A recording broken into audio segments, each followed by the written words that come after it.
Hey, everybody. Welcome back to the Reel Debaters podcast. Hello, listener. I am Michael Petrow, and on the show this week, you got Mark Cowell, Emily Clarke, and myself sitting down to talk to you about our favorite martial arts moments on screen. Who kicks and punches the best? Is Bruce Lee the best of them all?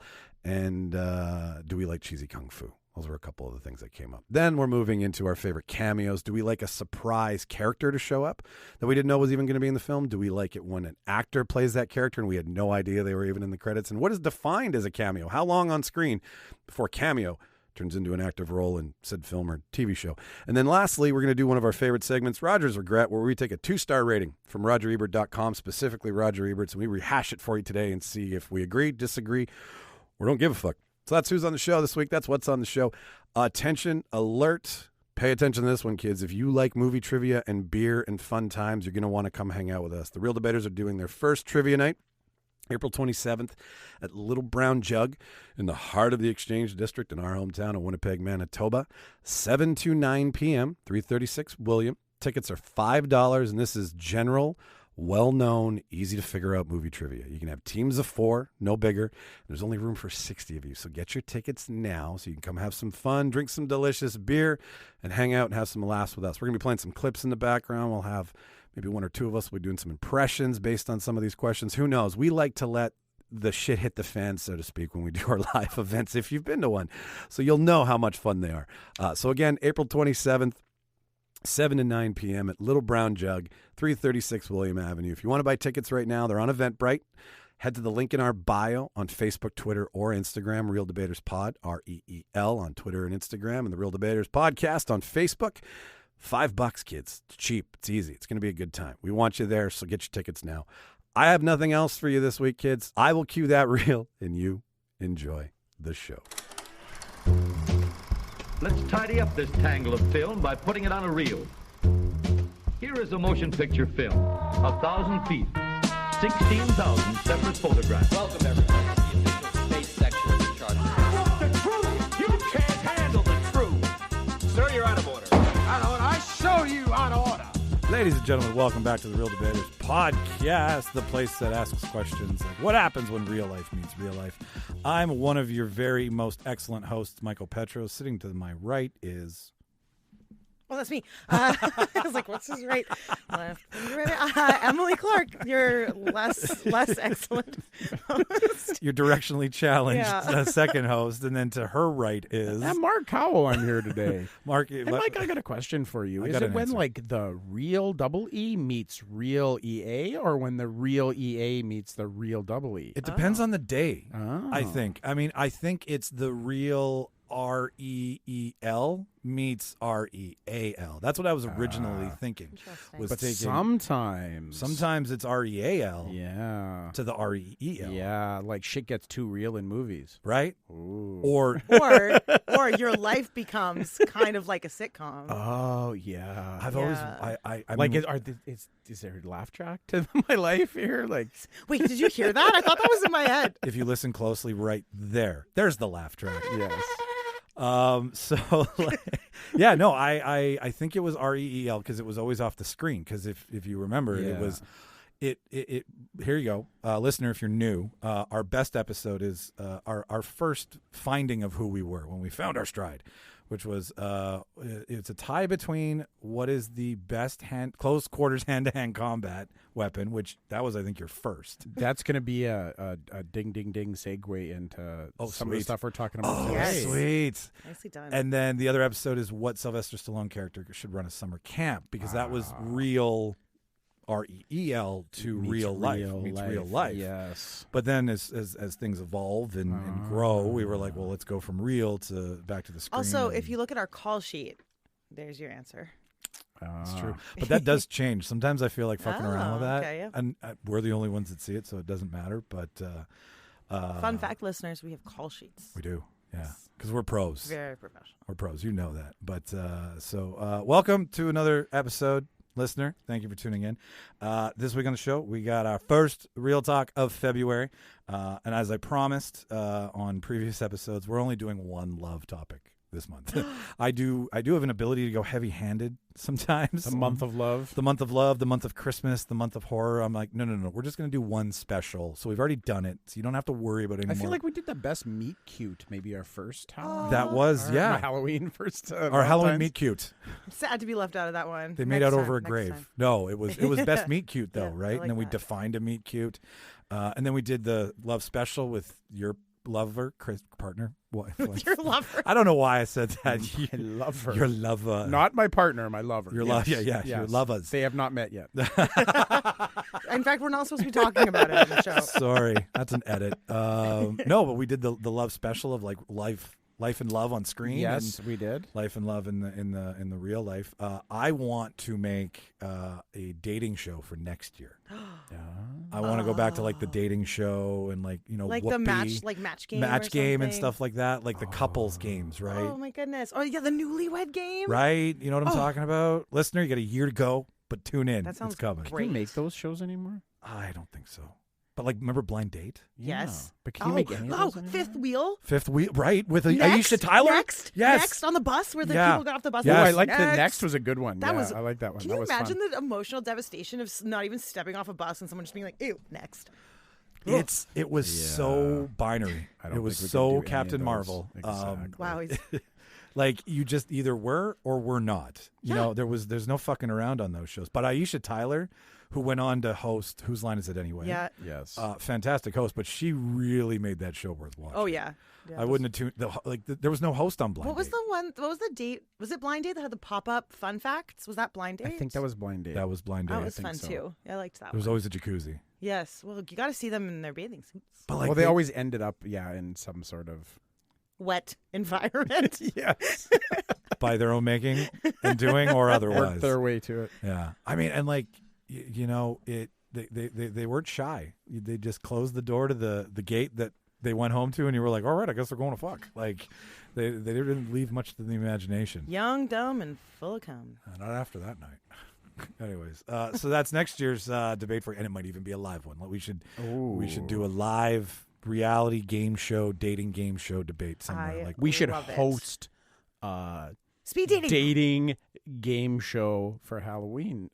Valentine's. Day. And then we could do you really want it to be Halloween today, don't you? we could do Real Debaters speed dating then too. We could invite people up for Oh like my a quick speed God. dating round. Oh, that'd be Oh, yes. We're gonna be do. vertically integrated by the end of 2023. I love this. We're gonna have a cologne. We're gonna have Gonna a be- fucking shoe. brand integration. Right. I'm telling you. It's gonna be vertical integration for your horizontal integration. Well played. No, Nobody buys a exactly. skateboard, but fuck it, we'll have a product in every line out there. So on the show this week for you, ladies and gentlemen, is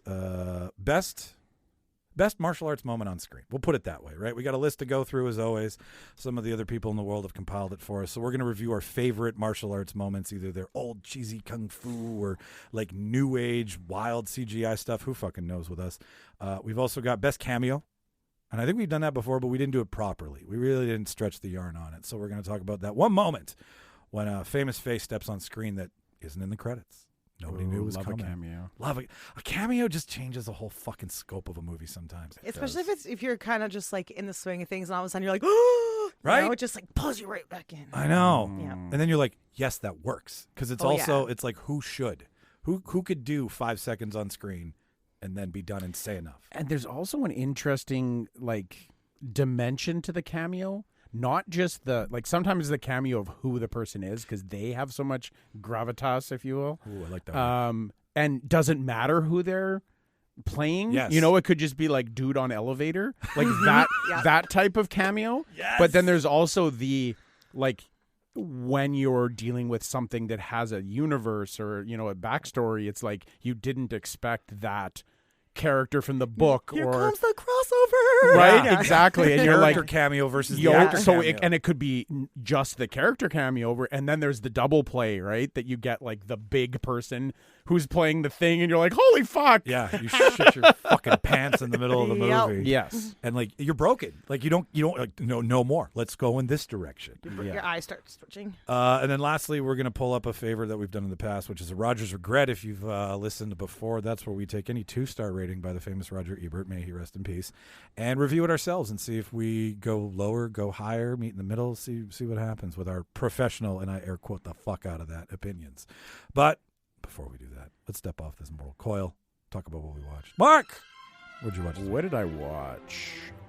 I played catch up on my superhero-esque movies. I'm not going to talk about them. Was there any mustard or relish or just ketchup? Yeah, you know what? It was one of those ones where movies that weren't great that we kind of were really poorly reviewed, and I just kind of put those on the side. Like what? And so I did Black Adam. I loved Black Adam. Morbius. I loved Morbius. And You're the only one. one other, which I can't think of off the top of my head. It'll come to okay. you. But yeah, so I caught up and did those, and you know what? I did the Batman. That's it. Right? Yes.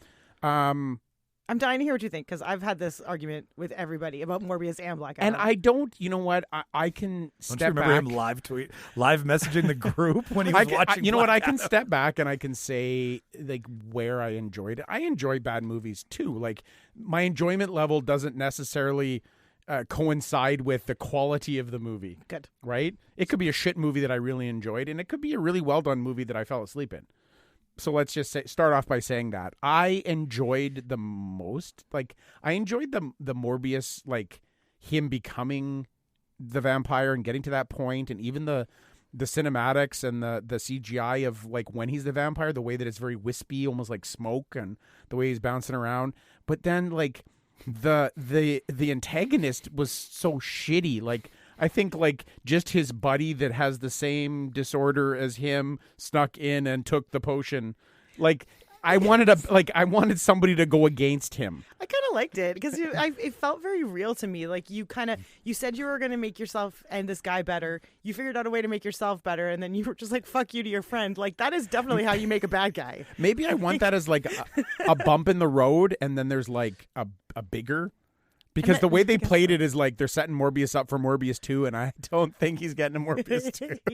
What did you? He had the best quote. But when he looked out into the city and the city got like all smoky and like cool. his echolocation kind of thing, I'm like, that was fucking cool. I haven't seen it. I liked it. I like that. I've seen it twice. Yeah, no, I didn't think it was nearly as bad as. And then Black Adam was I enjoyed. What was your quote about Morbius? He's like the only reason best Morbius. The most redeeming quality of the most redeeming quality of Black Adam was that I watched Morbius right before it. I can actually see that. Like it does change the landscape of what's coming next. I feel like that's what happened to me too, because I think I watched Morbius right after I watched Moonfall. So I think it was the same. Yeah, like, Human Centipede and then The Postman. Like 3 hours of mail looks amazing next to people eating. And then I watched the Batman and I'm like, holy fuck, that was really good. That was really. I found that one a little bit long. We talked about that. It was long, but I love that. Yeah, I love when you get right in there and they go deep and you. My attention span's like. The 2 hour movie mark. Like I get me. disappointed when movies are less than 2 hours now. I'm like, oh, it's a 3 hour and 15 minute. Yes, fucking get in there. My brain can't. I'm wearing my diapers. Let's go. Fair enough. I thought Black Adam was really funny. I didn't expect it to be as funny as it was. I really enjoyed that. It had a fair amount of humor. I think it suffered from some of the same pitfalls that I felt like Justice League suffered from the original cut, in that they get a bunch of characters that they introduce to us really quickly, fast. and they're like, hey, here's Dr. Fate. He really fucks around and can see the future and can do a bunch of really cool things. Now we're going to go to battle. And here's Hawkman. And I want the long drawn out like explanation. Like I want the Zack Snyder cut of Black Adam, where it's 3.5, 4 hours long, and they show Dr. Fate getting his powers and how he found the helmet and what. Because Dr. Fate, let's be honest, is not getting his own solo movie.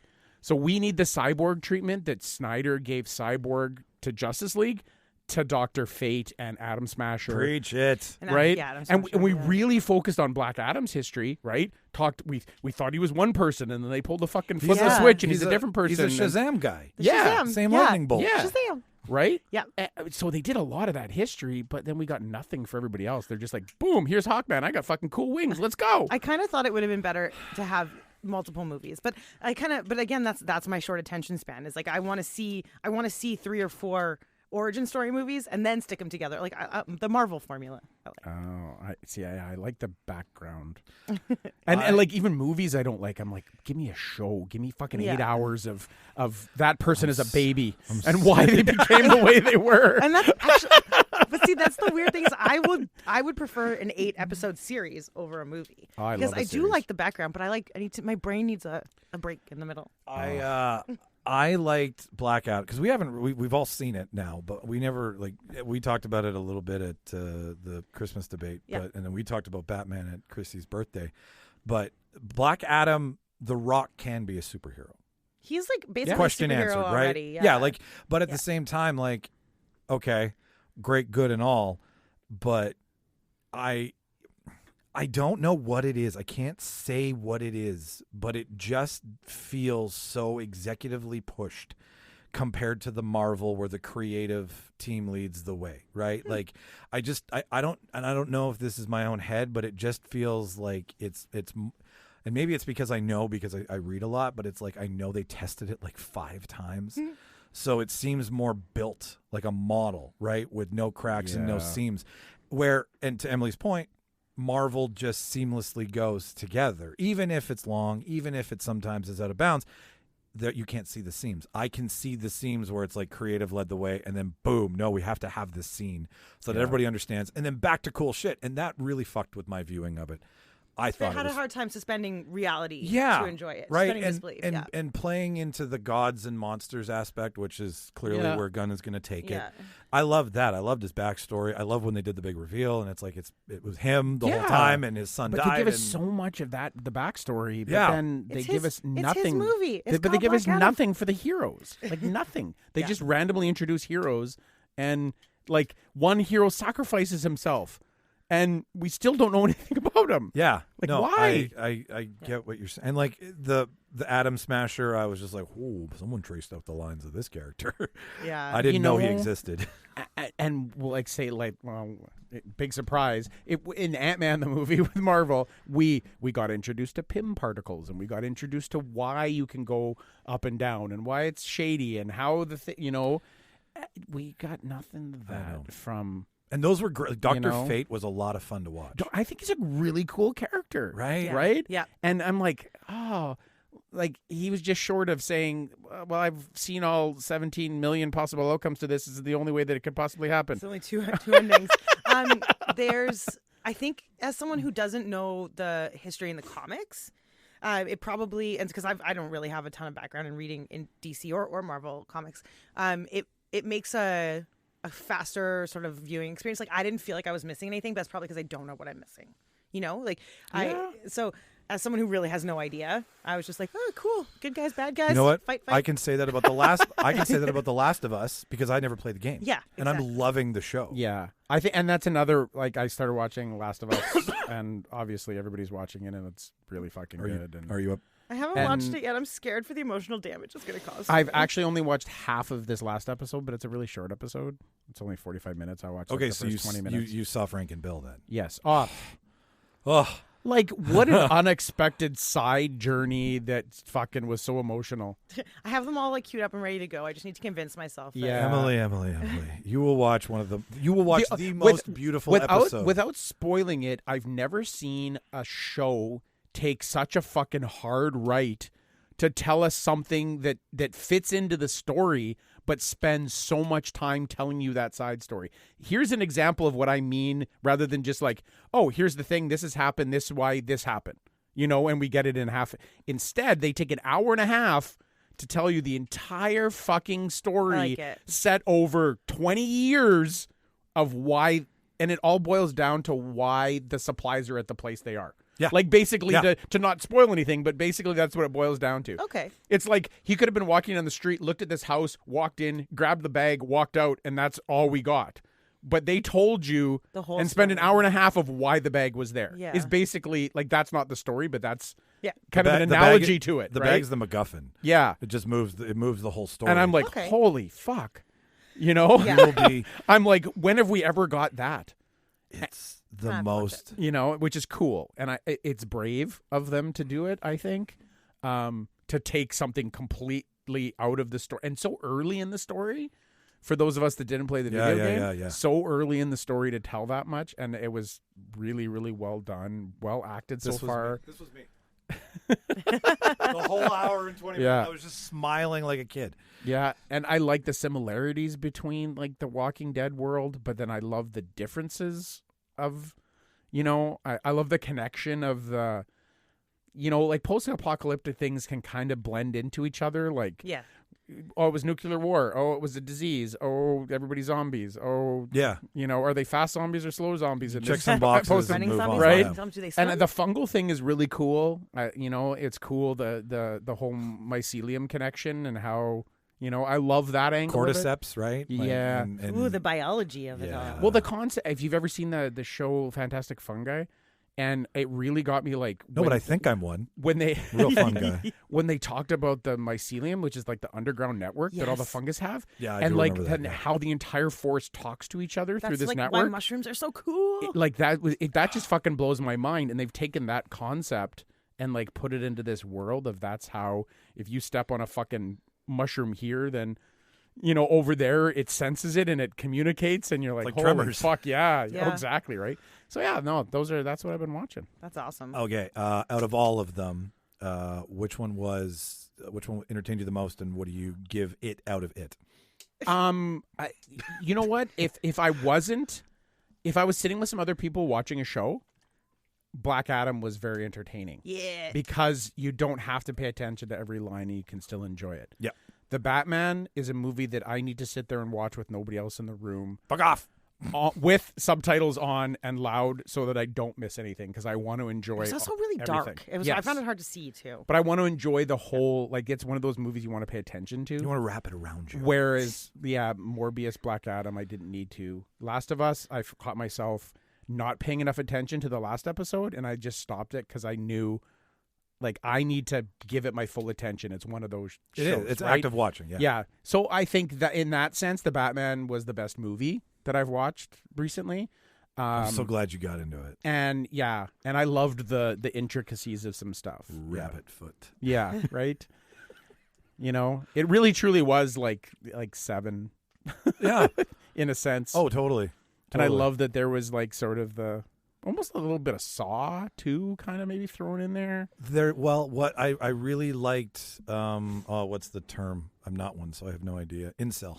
I love the incel aspect. I love the YouTube mass media cult following, dejected youth of, like, I really liked how I they wish they brought would it have home. played that up a little bit more. I do too. Like not just the big crescendo, but Yeah. like maybe give us like them meeting up a little bit earlier or Yeah. something. Or something of the Riddler that causes the break. Yeah, or if we would have saw even like flashes of that material being consumed by like the people that Yeah. like Yeah. if we would have saw them on their computers like reading a post or following his manifesto, Getting ready or and- something yeah, a yeah, little yeah. bit more. We got a little piece of that where they Chatting. quickly flashed to it and they said, "Where do you get the mask? Where do you get the? Oh, it's a so and so." I wanted a little bit more of that, but Yeah. other than that, it was really good. Sweet. Sweet. Emily. Yeah. Well, we all know that I love the bad movies. Duh. So Bad movies. that's all I It's my like. thing. So bad. What I watched this week was Megan. Hey, that's not that movie is not a. I know 5 people who've seen it, Yeah. and they all rave about it. I'm like, it's Chucky 2.0, but whatever. But like, I hear the concept is great. It's AI driven, right? Like, Yes, it is AI driven, which is really interesting, especially given all of the AI ChatGPT. stuff that we're ChatGPT. ChatGPT and Google. What is it called? Mark? Google. Oh God, there was the one that They just was like yesterday. and then it made a mistake, and now they're taking a Yeah, bunch of flack. it's whatever the Google What did it Google do? answer to ChatGPT is.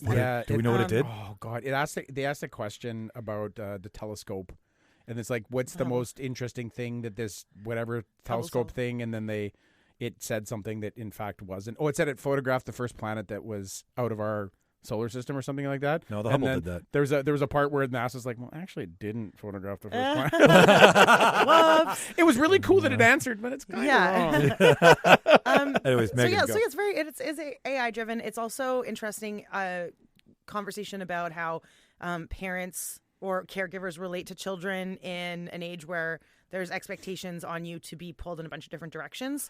So kind of where parents and caregivers, I say caregivers because without too much in giving away in the movie, the plot centers around a child and her aunt. And so it's legal guardian. Yeah, her legal guardian. So child and caregiver, and the caregiver being pulled in a whole bunch of different directions between your work and personal life and their responsibilities, trying to be a parent to their in relationship with 2023. their child. Yeah, and then sort of this relationship that develops with this doll with Megan.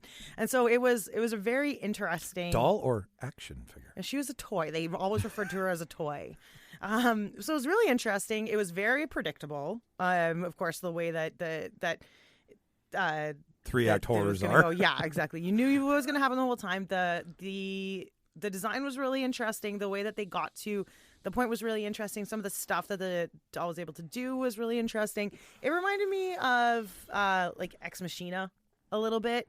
Machina or Machina? Ex Machina? I actually don't know. I just assumed it was Machina. I've heard it called two different things, and I can't tell you which one's Tomato, right. potato. That movie with the AI that yeah. Anyway, it reminded me of that. Machina, Machina, whatever. And Jury's out. potato. Yeah, like you said. We always say tomato, potato. Tomato, potato. Because it is different. Tomato, potato. Exactly. Yeah. So it reminded me of that, just not as groundbreaking because it was done already. But it was fun. Like a creepy doll running on all fours, like chasing a shitty guy through the forest to like rip his ear off and stuff. That was good times. I enjoyed that. I like Nice. Yeah, I like all of that. So I want to see Megan do the Wednesday dance. Oh yeah. Right? Dance. Same dance creepy, with my like- hands. Same creepy Thank vibes. you. I know what it is. Oh, you have TikTok. Yes. I've talked. I've talked once or twice with a dick. Yeah, it was good. I enjoyed it. Was that in theater or is it on digital now? I streamed it. Okay, all right. Yeah. So it was good. It was definitely enjoyable. I am a big fan of bad movies. I'm a big fan of horror. I'm a really big fan of bad horror, and this wasn't quite bad horror.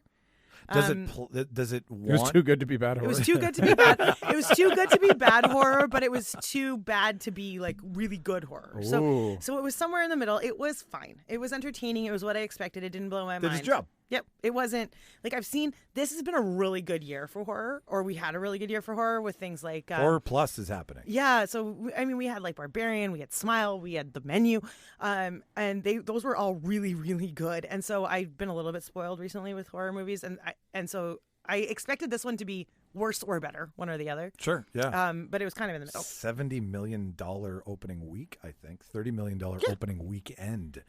Like, I don't know what they did for advertising, It's but it easily worked. consumable horror. Okay. The horror crowd shows up. They do. Yeah. They do. You're and right. and if you're not big into horror, like if you're just like kind of horror light, you don't subscribe to Shudder, but like 70 calorie horror? Yeah. Then then this was perfect. It was like creepy enough that it would be fun. You got some street cred if you see it and you're like 16, but it just was whatever. Yeah. Yeah, that's kind of how I found The Menu. Is horror light? No, it was good, but it's light on the horror. It's heavy on the It's psychological. Psychological. It's Yeah. cerebral horror. Yeah. It's yeah. That's the stuff I like. Yeah. horrific more than horror. Like, it's a horrific It scenario to be in. It didn't have a lot of jump scares. I don't which like is the jump scare. What people expect in horror these No? days. You don't do like... not like jump scares, and I don't like gore. I like fuck with your head shit. And that's what it was. The only like jump scare gory bit was the course that was like the mess, Yeah. right? Everything else which was so good. But that was also psychologically, Yeah. Yeah. more so than everything else, right? that was a message across the bow to the entire hospitality The industry. whole movie was. Oh God, yeah. It was Right. the hospitality A industry. shot across the bow. The hospitality industry, Hello. oh, I thought you were waving at someone. You're just, Just a shot the of- hospitality Hi, industry. You don't see Hi. that? Like class warfare, Yeah. just like Oh, yeah. everything. That movie Themed was out the ass. That movie was, oh yeah. And the over, Arching. which word do I want to, like, where they've pumped up this whole food culture too much, and the chefs are like, Yes. "Fuck you." Yeah. You know, Like the hyper fixation on like the over commercialization of like the, what's even like the higher part of commercialization where they artsy turn fartsiness. something into this like exclusivity. yeah. Where It's like it what's- shouldn't be. That's where he said I've priced my menu to the point where no one can access it Yeah. except for you guys. Yeah. And, Yeah. and yeah. So anyway, that's why Megan maybe isn't sitting as high in my mind as some, because I've been recently exposed to some really great, really original horror plots, and this was neither great nor original, but it was still entertaining. How many AI like cartwheels down a hallway do you give it? You know, I would give it a 6. Six AI cartwheels. Yeah, 6 AI cartwheels, 7. Good times, good fun. Some like nice, some cool fight scenes and stuff like that. Like, it's robots. Like, when are robots not cool? Right? Right? Yeah. No, Yeah. So it was really movie good. doesn't have to be great to be entertaining. No, No, it was doesn't. it was definitely entertaining. it Yeah. totally doesn't. And then for TV, I watched. Oh, I had it in my head. Slippery place these days. Yeah, no kidding. I was just like ready to go. I knew exactly. Oh, I started rewatching New Girl. And so probably for the 7th or 8th time. And so I know we've talked about Is this it on Zoe or Zoe? I need to. Zoe. Thank yeah, you. it is. And I know 2 O's in it, isn't there? it is. And my daughter's name is Zoe, but my daughter's name is like the traditional like ZOE. And so Zoe Deschanel's is ZOOEY, which is a very strange. That's spelling. Zoe to me. Zoe. Go Yeah. on. But Emily Deschanel's sister, right? So like Emily Deschanel from Bones. Bones. Yeah. Oh, really? So yep. Oh, I did Yep. not know that. So there. This is several times I've watched the show, and we've talked about it on this podcast before. That's a very classic sort of like neurodivergent, like anxiety. It makes you feel good. You Anxiety know it. thing. Yeah. And so my anxiety's been like bloop lately. So I decided to go back to a place that feels like warm hugs and blankies. And for me, New Girl's one of those. It's just, and the comedy, Jake Johnson's great. the timing, the chemistry between all of the characters, it just never gets old, and it never, and not only Schmidt that, is one of my Schmidt? favorite oh my god, sitcom characters of all he's time. hilarious, and Winston, and like all of them, honest to goodness, all of them are. There's a scene where I love the douche jar. The There's Schmidt the douche douche jar. there's I'm in the first episode or the first season right now, and there's an episode where when Jess is dating, it's Dermot Oh, yes. Yeah. Dermot Dubold- Mulrooney? yeah, from Young Guns. Dylan McDermott. McDermott, No, Dubold McDermott, Wow. Dermot Mulrooney Dermot Mulrooney. from My Best Friend's Wedding. Yes, Dermot Mulrooney. super hot. And so she's dating him. She's the fancy man, and he's like obviously he's in like late 40s, early 50s, and they're all in their 20s. Well, at that point, and they're at that point, and they're all in their 20s, and Nick has like clearly never had like a good male adult role model, and so he walks into Nick's his so good, too. he walks into his office, and he's just like. He's like, something's happening to me. He's like, I touched this desk and I suddenly feel sexually competent for the first time in my whole life. He's like, Jess, I see why you like him. He smells like Shakespeare. Shakespeare was a damn cowboy. And he's like, all of a sudden I want whiskey and to go see a man about a horse. And it's just like, Yeah, Nick is amazing, great. too. Yeah. And so, so anybody who hasn't seen New Girl, no matter what I'm one of them. What walk of life you're from, no matter what experience you are, like it's Such a good pure, series. excellent, wonderful, unadulteratedly hilarious comedy, and unadulterated, whatever. You It's, did- you did Is it, it yeah. adulterated, whatever the best one it's is? perfect. Yeah. It is Adulterated. I'm gonna go out on a limb and say that, like, especially season 1 is just perfect comedy, and if you stick it out long enough, you get Megan Fox, who is also somehow exceptional and And good in it, hilarious yeah. in her role. Like, I like Megan Fox a lot. But and I didn't expect her to be good in like a dry comedy like role like That's that. not her lane. Yeah. I Oh, get but it. it's beautiful. She's beautiful. It's beautiful. The whole show is beautiful. Go watch it. And 10 all out the of 10. characters are so different They are. to throw together. And then what's the game they play? True American. Oh, it's fucking True American. It's amazing. Like, 1, 2, 3, 4, JFK, FDR. Yeah. And as always, the floor is lava. Exactly. So Okay, good. I need- And they just somehow all know the rules. Yeah, and, it is oh, like man. the bears in the middle, they're the pawns. Yeah. the joy that both of you are exuding right now from this show is It's so perfect. is addictive. I kind of want to, like, I mean, I've clipped it, right? And you see all the hot stuff, and I knew she moves in with a bunch of guys, right? Like they're all roommates, essentially, right? She moves in with 3 guys, and eventually which is a fun dynamic, right? Like, you're going to have it's comedy like all Snow over White the and the place. 7 Dwarfs, kind of. Well, and you get, sure, but you also get to put, like, every archetype of dude into 3 guys. Yeah. Write the girl to, like, take on all, like, it's a fun dynamic. Schmidt is to just, write. his Schmidtisms are just, Yeah. Schmitty? Oh my God, he's so quotable. Yeah, he So is. quotable. He absolutely is. And like, Is he like a nicer Barney? No, he's like a the worst. douchier, Worse than Barney. like Jewish Barney. But you love him somehow. Like, you're rooting for him, even though, like, Yes. in real life, if you met him, you'd be like, ugh. Yeah, no, I can't recommend it highly enough. Go watch it. Hey man, this is the winter of our discontent still. I mean, it's nice out, but I got a couple more months. so Exactly. maybe I'll 10, fit. and that one's 10 out of 10 every time, no matter what age, what time of day, what day of the week you ask me. New Girl's always 10 out of 10. I'm glad you said the New Girl is. I don't think enough people appreciated when I was loving it. Yeah, it's great. It's happy. I'm gonna go back and watch it. It's a happy Fuck that. place. Yeah, do it. Absolutely. Yeah. Share it. I love it. Share it around. Fucking yeah. All right. Emily, ask me what I watched this week. Mike, what'd you watch this week? Oh, thanks for asking. Actually, it's been like I watched a lot. I saw Smile. Yeah. Fucking Loved loved it. it. I love. You know what? I'll briefly say I thought. Spoiler alert. It's been out long enough. Sorry, listener. I thought that suicide creating a dark entity out of the suicide was a genius fucking idea. It was really. It's one of the darkest moments. It was really, really crazy.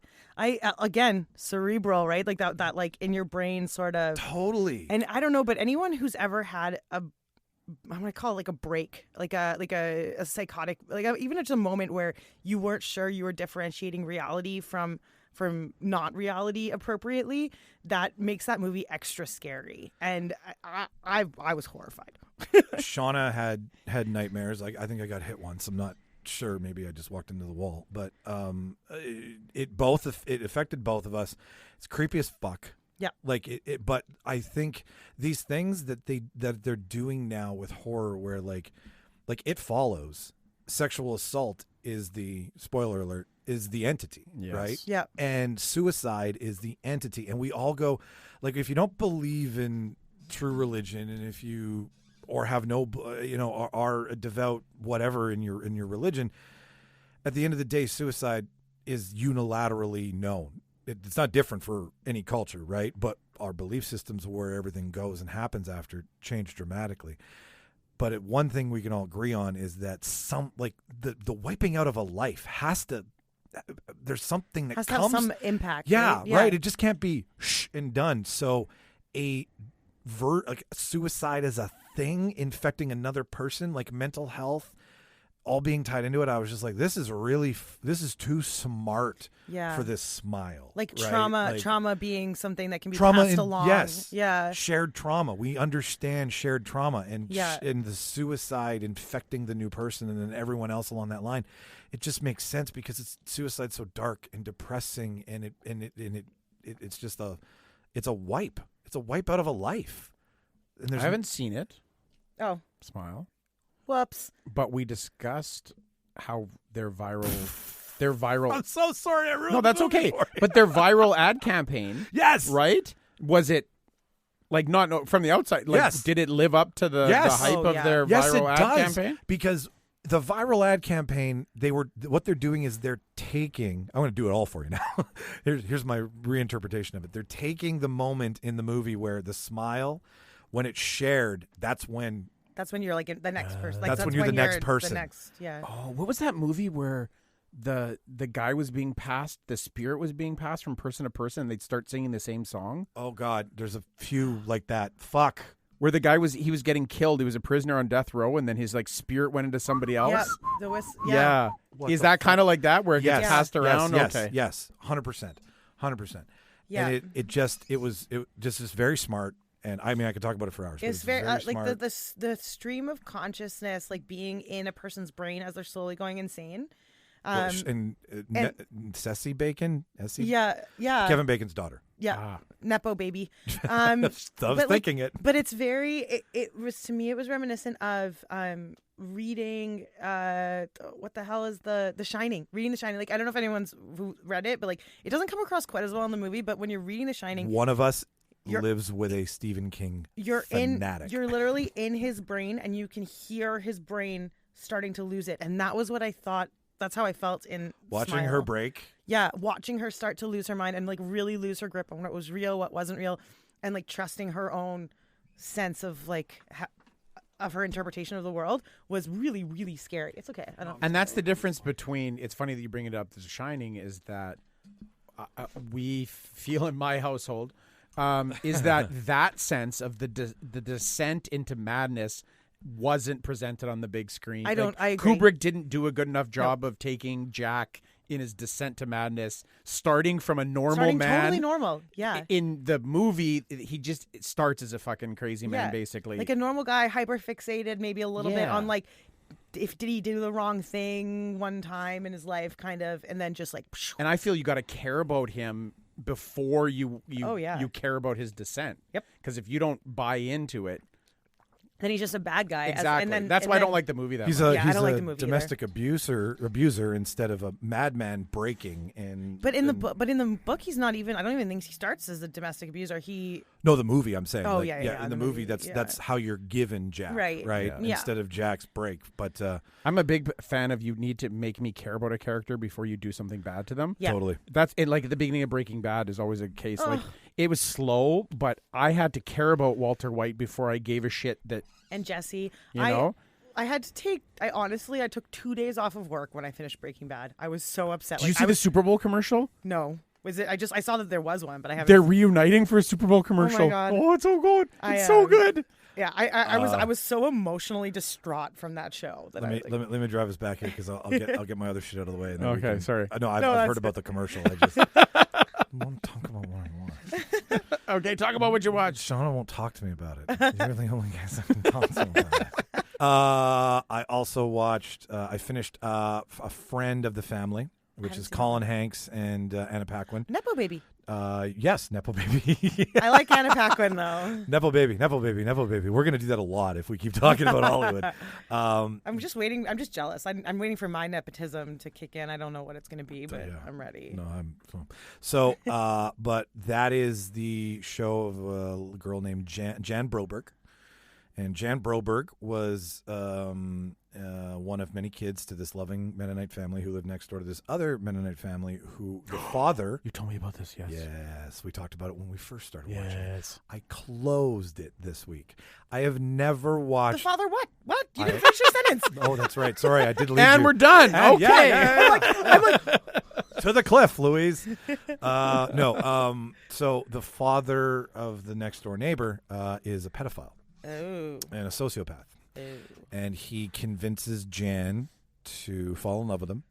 And in the process, tell her that she is of an alien race. Her dad is not her real dad. If this man, the next door neighbor, B is his name, if B and Jan don't have a child by the time she's 16, they're going to take Jan's little sister and they're going to impregnate her instead at 9. And for 5 years, she's kidnapped, possibly abused. Sounds like definitely abused. I'm just trying not to spoil it for you. I already fucked up Smile. And like it's this 5-year run of the parents trying to get Jan back, while at the same time B manipulates both father and mother. He has a sexual interaction with the father and the mother. Was there a Netflix documentary about this? There is a Netflix. Kidnapped in plain sight or something like that? Abducted in plain sight. Did you say he had a sexual interaction with the father? Yeah, he gave him a blowjob on the sofa or something like that. Or one of the 100%. Wow. Yeah.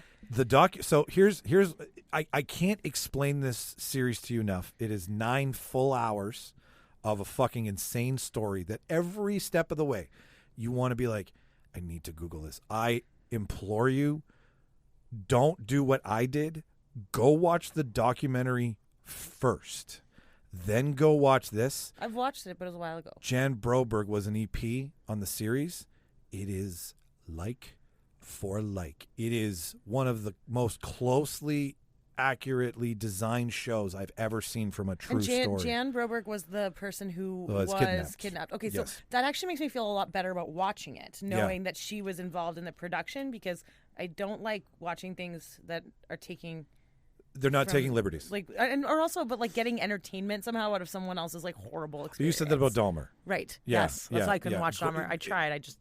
When it's I get what you're saying. I totally do.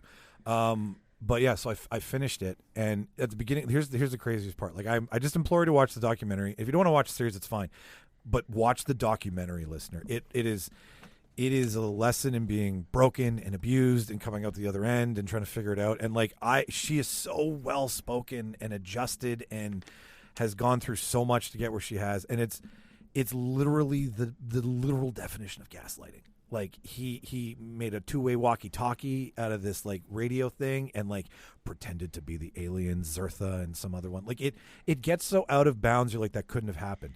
At the beginning of every episode, they have some events have been changed to highlight what is happening on TV. Blah blah blah. They have that, right? So we watched every single one and we were like, hey, let's watch the documentary. Find out what is different, right? Yeah. Did these sexual experiences happen with all of them? Check, check, check. Okay, fine. Were there aliens? Big fucking check. All right. The one thing that wasn't accurate was their divorce. When the parents got divorced, the court dates and like exchanges were not accurate to real life. Oh my goodness. But the alien plot, 100% real. I'm gonna have to check that out. Me and Sean were like, oh, this is real? Okay. All right. And then when you start checking, you're like, the literally the way it went through the court system wasn't accurate to real life. But the abuse and the story. So not big changes. No. It's like the father, Dan, real name Don. Yeah. Is that on? So that's on Netflix. Jan is Anne, right? Yeah. So watch it on Netflix. Watch it on Amazon Prime. It's on Showcase through Stack.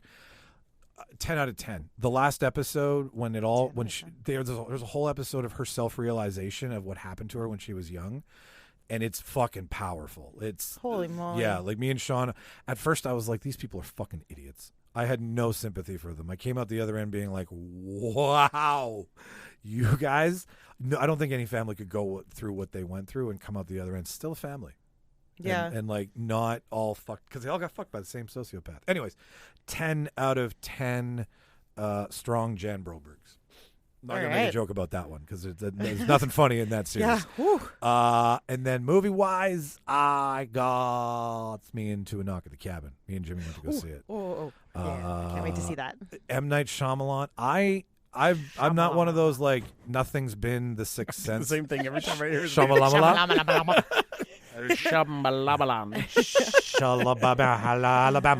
Shabalabalam. I've always liked his shit. Right. Yeah. I love The Village.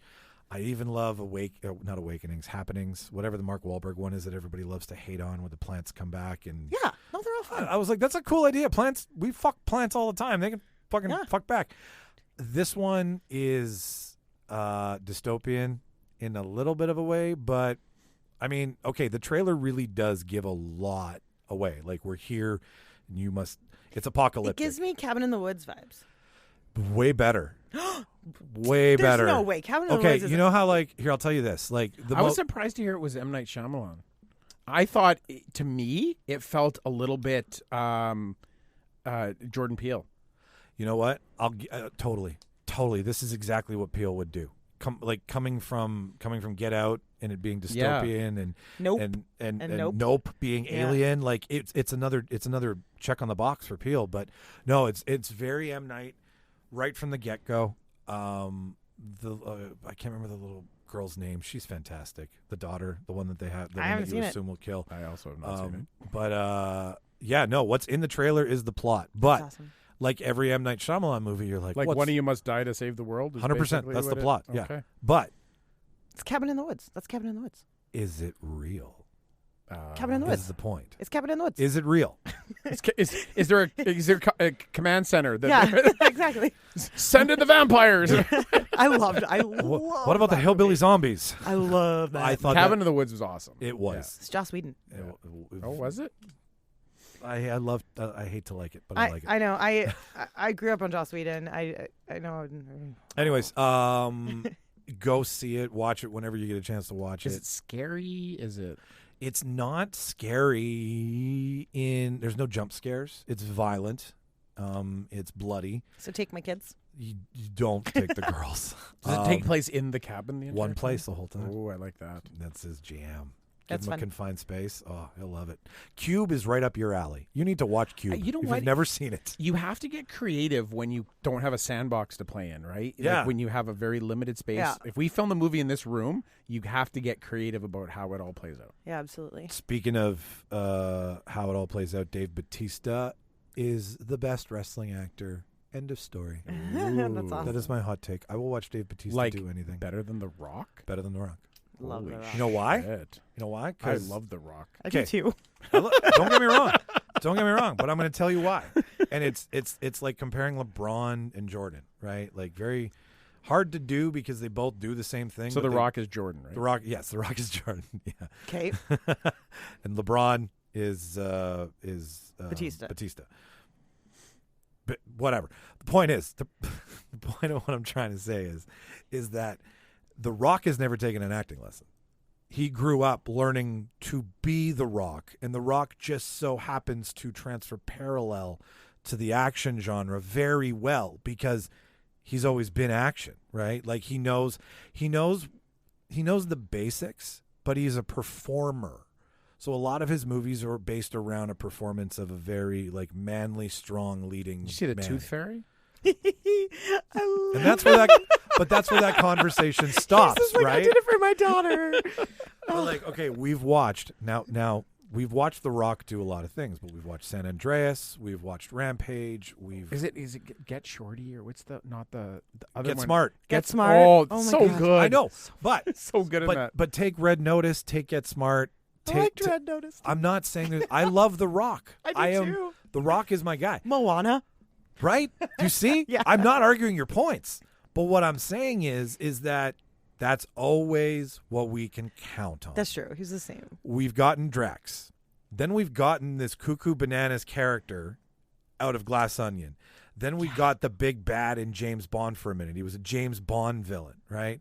We've also gotten him in Dune, right? Yeah. Like did you hear his these- interview where he's like, "Why does nobody ever ask me to be a romantic lead? he's like, what's wrong with me? Am Why I does ugly?" I would love to see Dave Bautista in a rom-com. If Cena could pull off that Amy Schumer movie he did where he's the big buff guy and he's making fun of himself, then Oh, I think yeah. and Cena pulled off Peacemaker fantastically. Cena was great in Peacemaker. Fantastic. Yeah. And both of them have taken acting lessons. So what I'm saying is if you want to compare apples to oranges here, then The Rock has really never taken an acting lesson but figured out how to make what he does work on screen, where these two guys have gone and learned some method.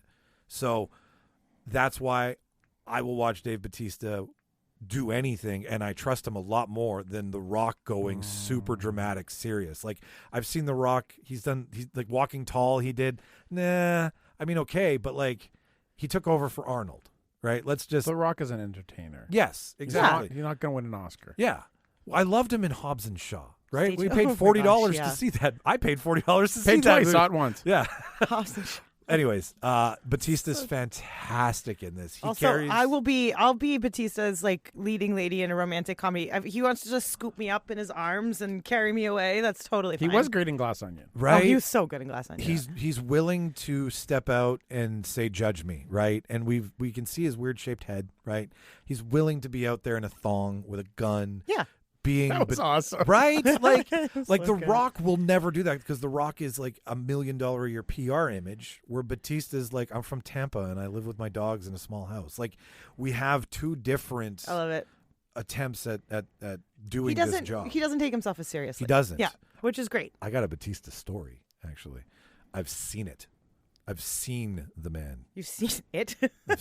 When you're that big, you're it. Yeah, fair enough. You're not a human anymore. You're just that thing.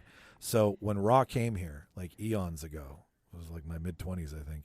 So I was still going to the Pal. And remember the coach? You guys remember the coach on Yep. wrestling? Yeah, So okay. Raw happened, and the Pal's always been like traditionally where they go. used to be the Polo Park Inn, Canada Inns, right? The bar there, they'd head off after the stadium, and they just get fucking pissed out of their mind. it's like Tijuana Yacht Club. Yeah, That yeah, one? exactly. Yeah. So, anyways, we go to the PAL after because my mom's like, they always go to the PAL. You should go to the PAL if you want to see wrestlers.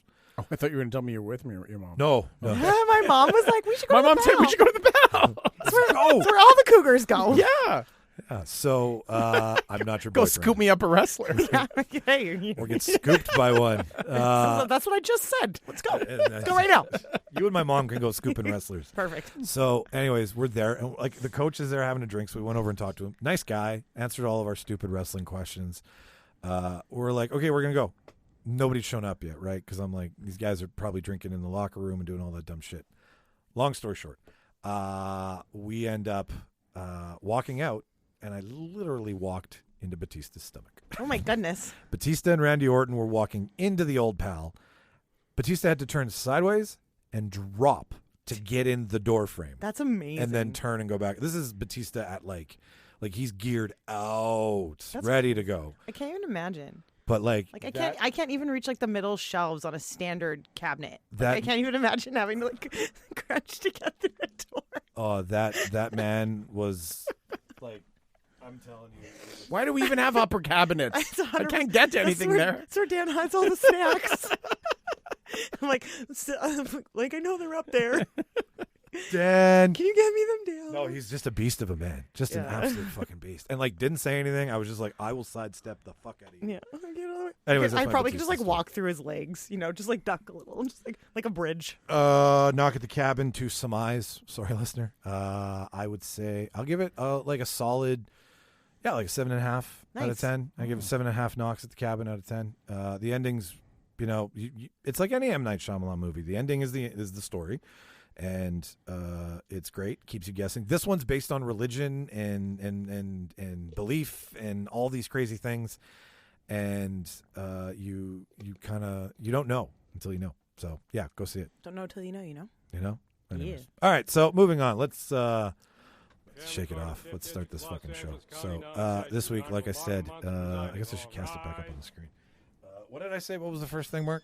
The kung fus and the ninja movies. Exactly. All of the best high kicks in the history of. So like, I mean, I know we all have our own, but it'll be fun to chew through this list in a second here. So as you started the show, Mark, like when you were saying, and you were like, I'm going to counter how you're coming at me with this week.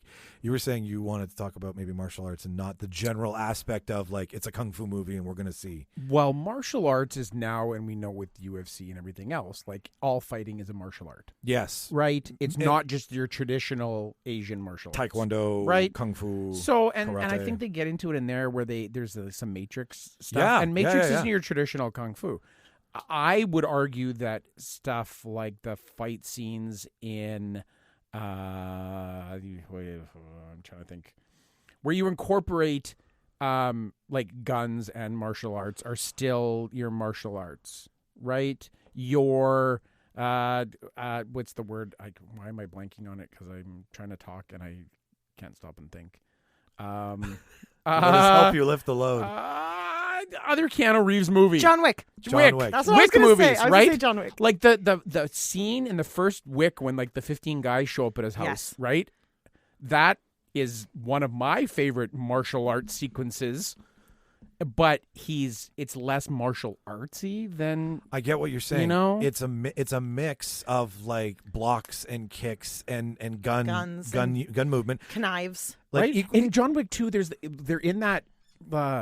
It's almost like a library or something where there's a whole bunch of weapons and drawers and shit, and they're fighting in that, and and they're like slamming each other in things, and that's super Jackie Chan. Yeah, it is using the environment as part of the fight. Yes, Yeah. and I think that's amazing with the Wick fight scenes is using the environment becomes part of the props and the weapons and the. And you're I always getting thought that was more cool. of that too, like Gunpowder Milkshake.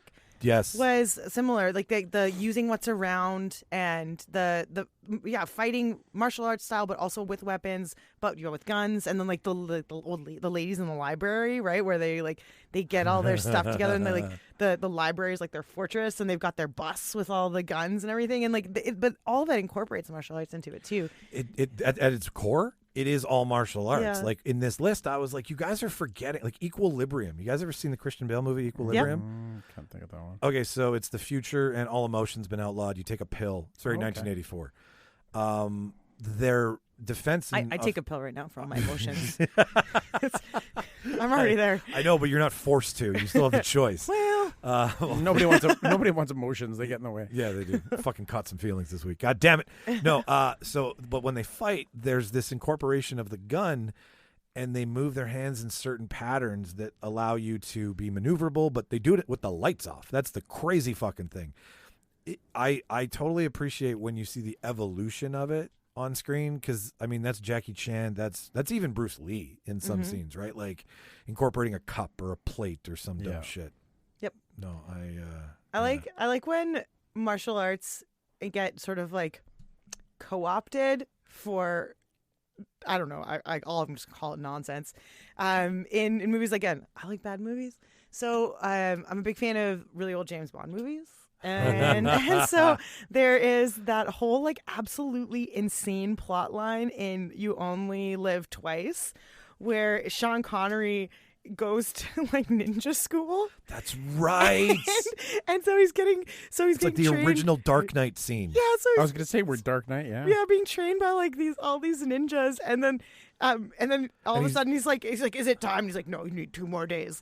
And it's like Also very Kill Bill when you go up the mountain with the oh my god. they've been living, yes. and like these ninjas ostensibly have been there their whole damn lives. Like they've like born and raised to be ninjas, and Sean Connery just shows up and like out ninjas them in like 3.5, 4 days. Yeah. And then proceeds to like use ninja tactics a little bit throughout the rest of the movie, like ninja stars. Well, and stuff. that's where Austin Powers in the judo chop. Judo chop. Yep. That's where it all stems Yep. from, is that like I even believe he says something along the lines of some sort of chop in this scene. Oh yeah. And he's co-opting the fuck out of it, but making fun of it at the same It's- time. I miss that campiness from old James Bond, like Jaws and Moonraker. Yeah. You know what? I Odd Job? Odd Job, Random yeah, Task. with the Random hat. Task. Yeah, random task. I don't even like watching new Bond movies. I only like watching the old ones. And on a weekend where I don't have anything else to do, I will quite happily like plunk my butt down on my sofa and watch 3 or 4 Bond movies. And then and just like by the end of it, I'll just be like, forget women's rights. I like give me a bikini and some heels, and I want to be like, oh, Mr. Bond. Like it's just like I'm gonna take this back 20 years, Mr. Yeah, Bond. exactly. You do whatever you want. Pretty much. Like it's so ridiculous. But they're just so much fun. I just Well, in like that era of filmmaking, Rarely has misogynism been So- quite so entertaining I was like and alluring.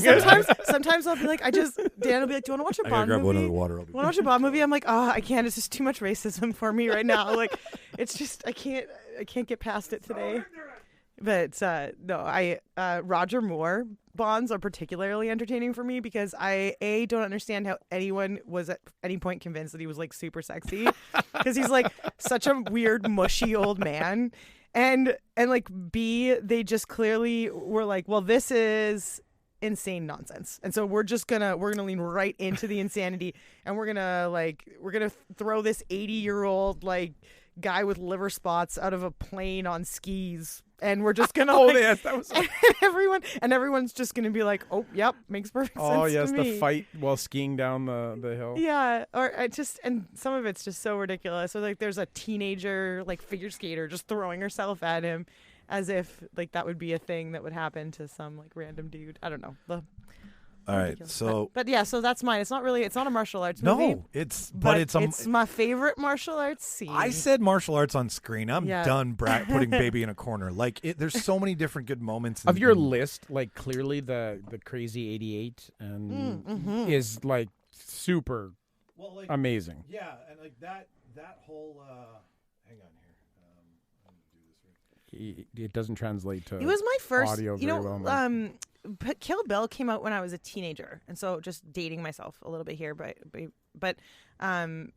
it was my first real exposure to graphic violence, first of all, but also to martial arts in movies. And while I didn't end up being a huge fan of martial arts movies, I will say that I made my boyfriend watch Kill Bills Volume 1 and 2 just like on repeat with me because I loved them. And he to the point where he was like, we can't keep watching this. We got to pick something else. You know what's another mix of a fight scene with weapons that I argue is martial artsy? Hold that thought for 1 sec, because I'm going to answer your question about Kill Bill. Look on your face is hilarious.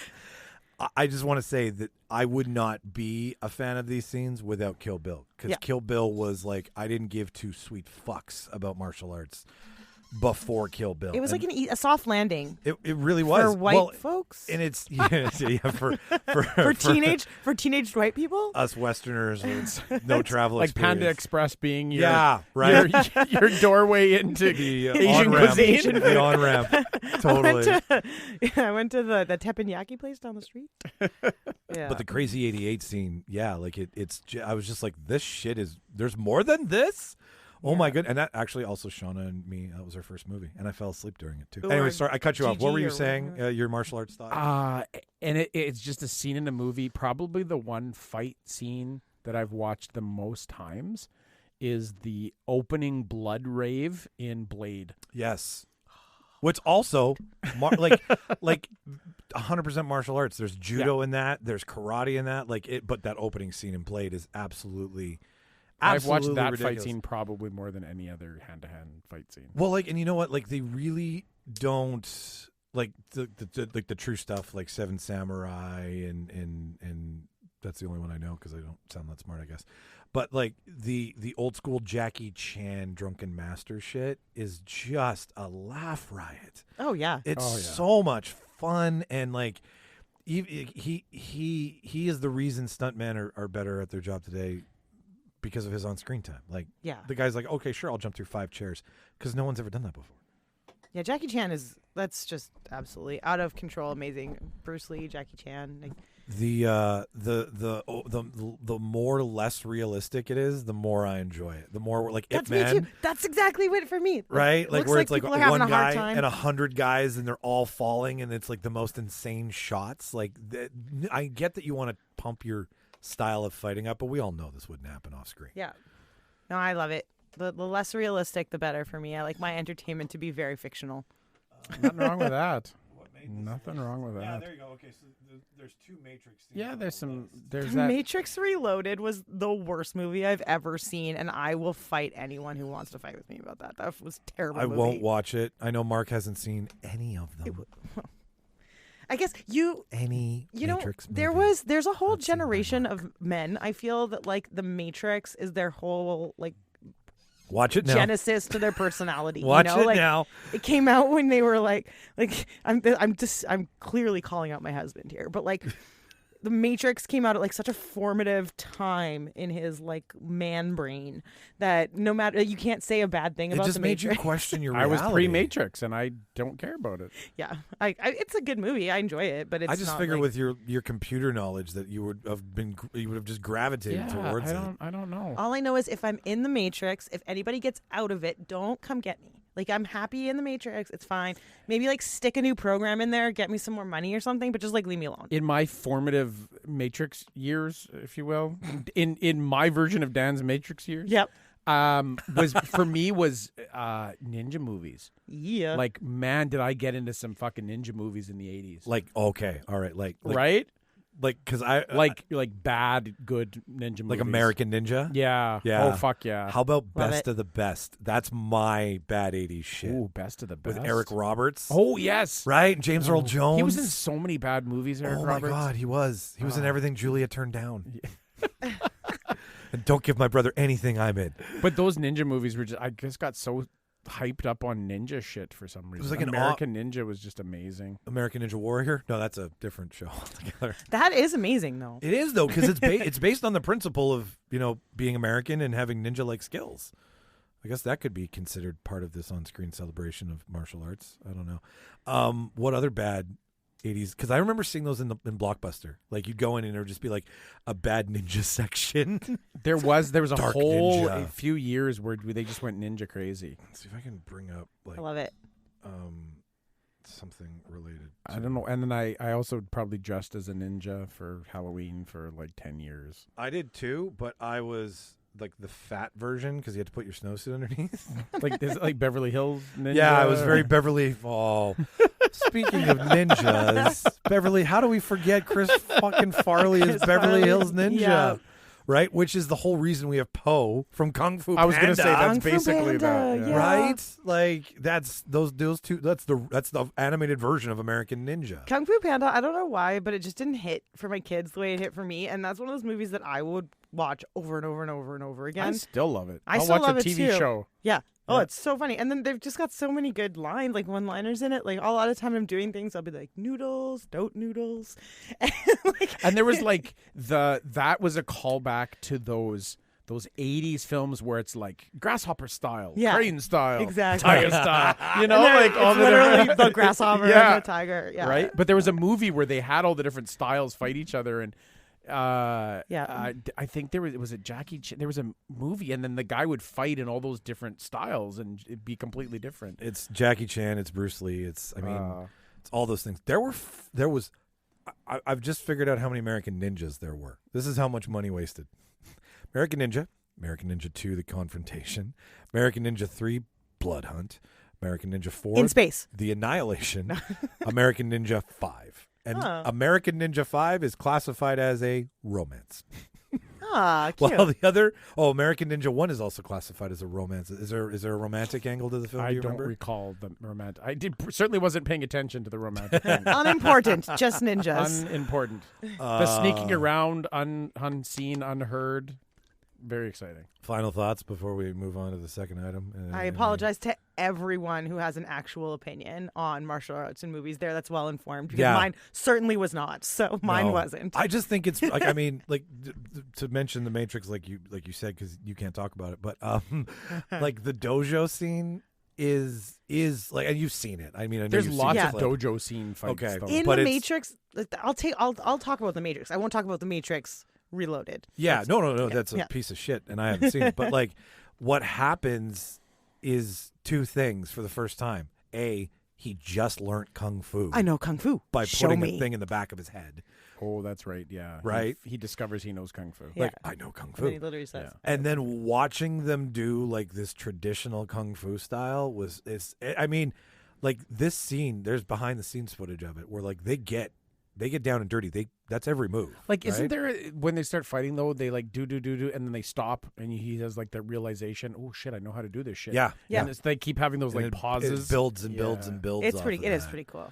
It is, and it's not a martial arts scene for the sake of a martial arts scene, but at the same time, it is because like it's showcasing what the Matrix can teach you. Right. We could have had anything in that scene, but to learn how to fight and to fight like this, fucking awesome. So it could have been cooking. Could have been. Could I was have going been- to say could have that been actually. anything. Cooking. Could have been like chopping. Like.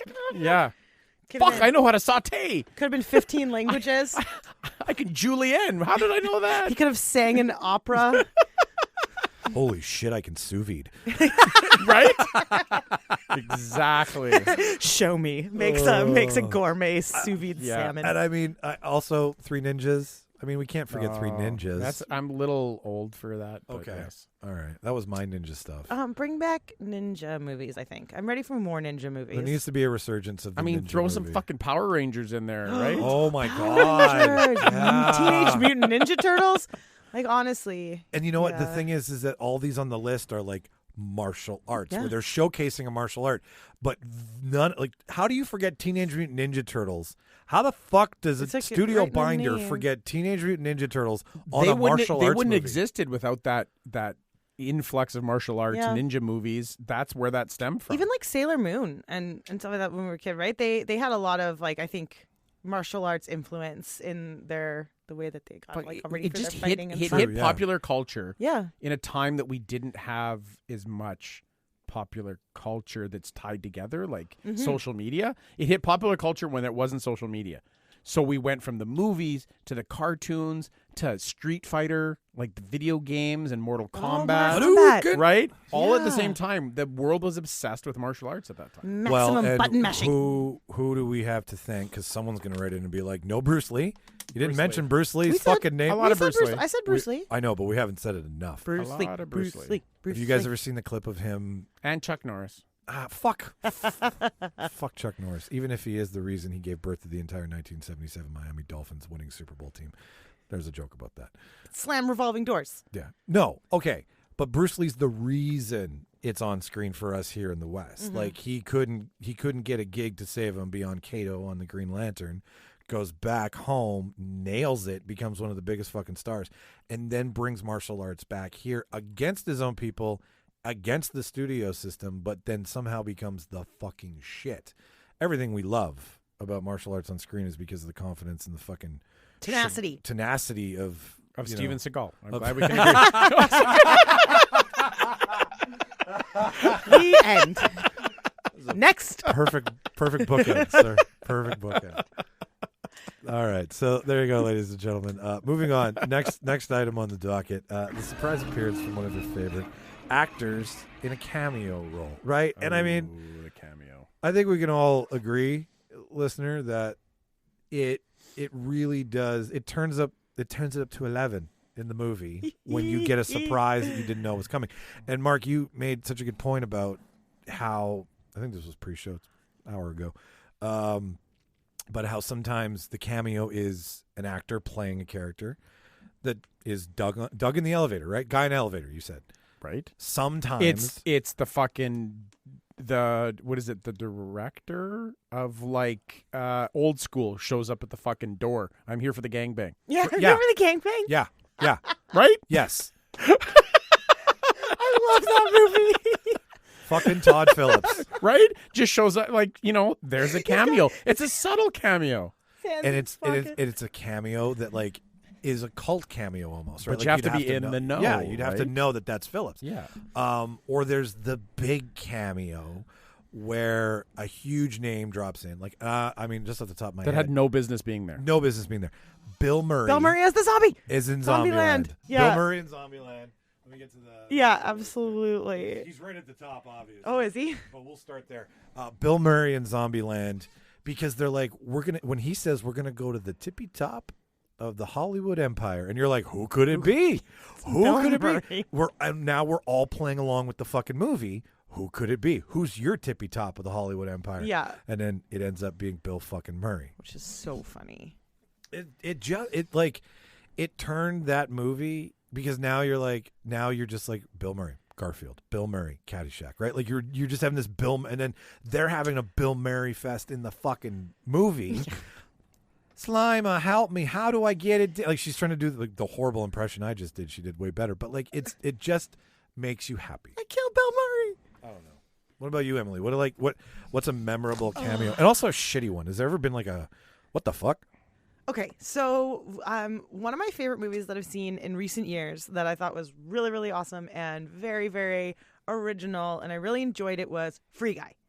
And at the end, near the end of Free Guy, when they're fighting and they're using all the hacks in the game that haven't been released yet, and so he like unlocks all the weapons. So he's got like a lightsaber or whatever, and then he pulls out the Captain America shield, and then it just flashes to Chris Evans, and he's like, "What the fuck?" That was good. That one was awesome. Yeah, I really liked that. Like, I already was laughing my ass off at that movie. I loved it. I thought it was great beginning to end, and then when that happened, never mind. Catchphrase. Even the lightsaber's a cameo Yeah. on its yeah. own, Right? Absolutely. Like that's an object cameo that you're like, holy fuck, yeah, they're allowed to use that.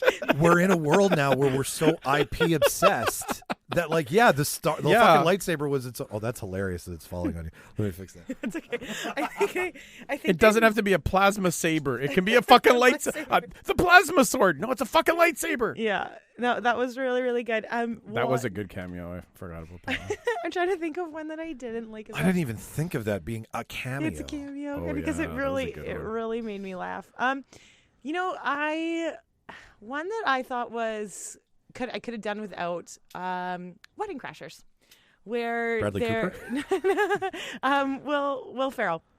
Where they As Jet. yeah, with a guy He might be a genius. you might be a genius. Meatloaf. What's a Can we get that meatloaf? Yeah, I you know what I'm saying? It was funny, but like But is that a cameo? yeah, because I don't think I don't think. I think that's a role. It wasn't advertised that he was in the movie. Okay. And it was one of those things. It was a secret, kind of, or a surprise. Yes. And it was he was a huge star, is a huge star, but like at the time he was like at the height of his like super obnoxious movie making. Fun fact: I'm not a huge fan of Will Ferrell, except for Jesus, you and Jim Carrey, Will Carrey, Ferrell, Will wow. Ferrell, except for in the movie Stranger Than Fiction, where he plays a much more serious role where his life is being narrated. I don't really like best she's writing a line book and in that movie is "I brought you flowers." yeah, yeah, it's such a good movie. And he brings brought flowers from around the world that are baking flowers. Yeah, they To from a- baking flour to to a- a baker. To a baker. I brought He's you like, "I brought you flowers." flowers." Yeah. I'm like, "Fuck you, you fucking romantic fuck." I love it. Anyway, so Yeah. but it was the height of his like obnoxious movie making, and this was an obnoxious movie, and it was you could like it didn't feel out of place. Like it felt like it should be a Will Ferrell movie, kind of. And he was his total obnoxious self. So I don't hate it, but I could have done without it. Like I thought that movie was super funny. I love it. I've seen it a lot of times. A bad one breaks the whole But- flow. And there's the question, though. At But I what didn't need point it. does a cameo become like a surprise role? because true. No. True. it's more than one scene. Like the Bruce Campbell cameo In is like the Spider-Man. very short. Yes. There's the Chris Evans cameo that's like, What the fuck? right? Yeah. Just that quick, like 3 Yeah. seconds. Yeah, Papa Pizza. that's a true You know? cameo. Yeah. That's like, Okay, yes. all right. So it's how do we define cameo as opposed to Donald Trump in the second Home Alone. there's a cameo. There's a cameo. I couldn't give a fuck about it, but there's a cameo. Well, and nonetheless. that's fourth wall cameo now, because now it's on screen as yourself. That's part of us. That's, You've broken the fourth wall. Do you fucking cameo? I just thought of it, so I'm going to say it. Deadpool, he walks by the room and all of the fucking X-Men are in the room. Yes. And then they just close the door. Like nobody even says anything. I'll, So for me, yes. I'm just going to quickly go to the cameos because we're talking about it. I think as a collection, even though you're expecting it, and this is what I mean, like not the person that's a surprise, but the role in is Stan Lee's cameos in all of the Marvel movies. I was thinking about that too. Yeah, right? Because Because you know what's coming, but you don't know what it's going to be. where it's going to be. And Who that's is- where I who is love Stan? it, right? Yes. Exactly. So I think that was just iconic. That he's going to be somewhere. Where's he going to be? Is he going to be the janitor? Is he going to be the bus driver? Is he going to be, the movie director? Where's he going to be? But you know it's coming. It was such a smart idea to start doing, like for somebody to grasp that this being long con and seeing it. Like, I mean, I'm sure they were like, we should just put him in, but then it's like we should put him in everything.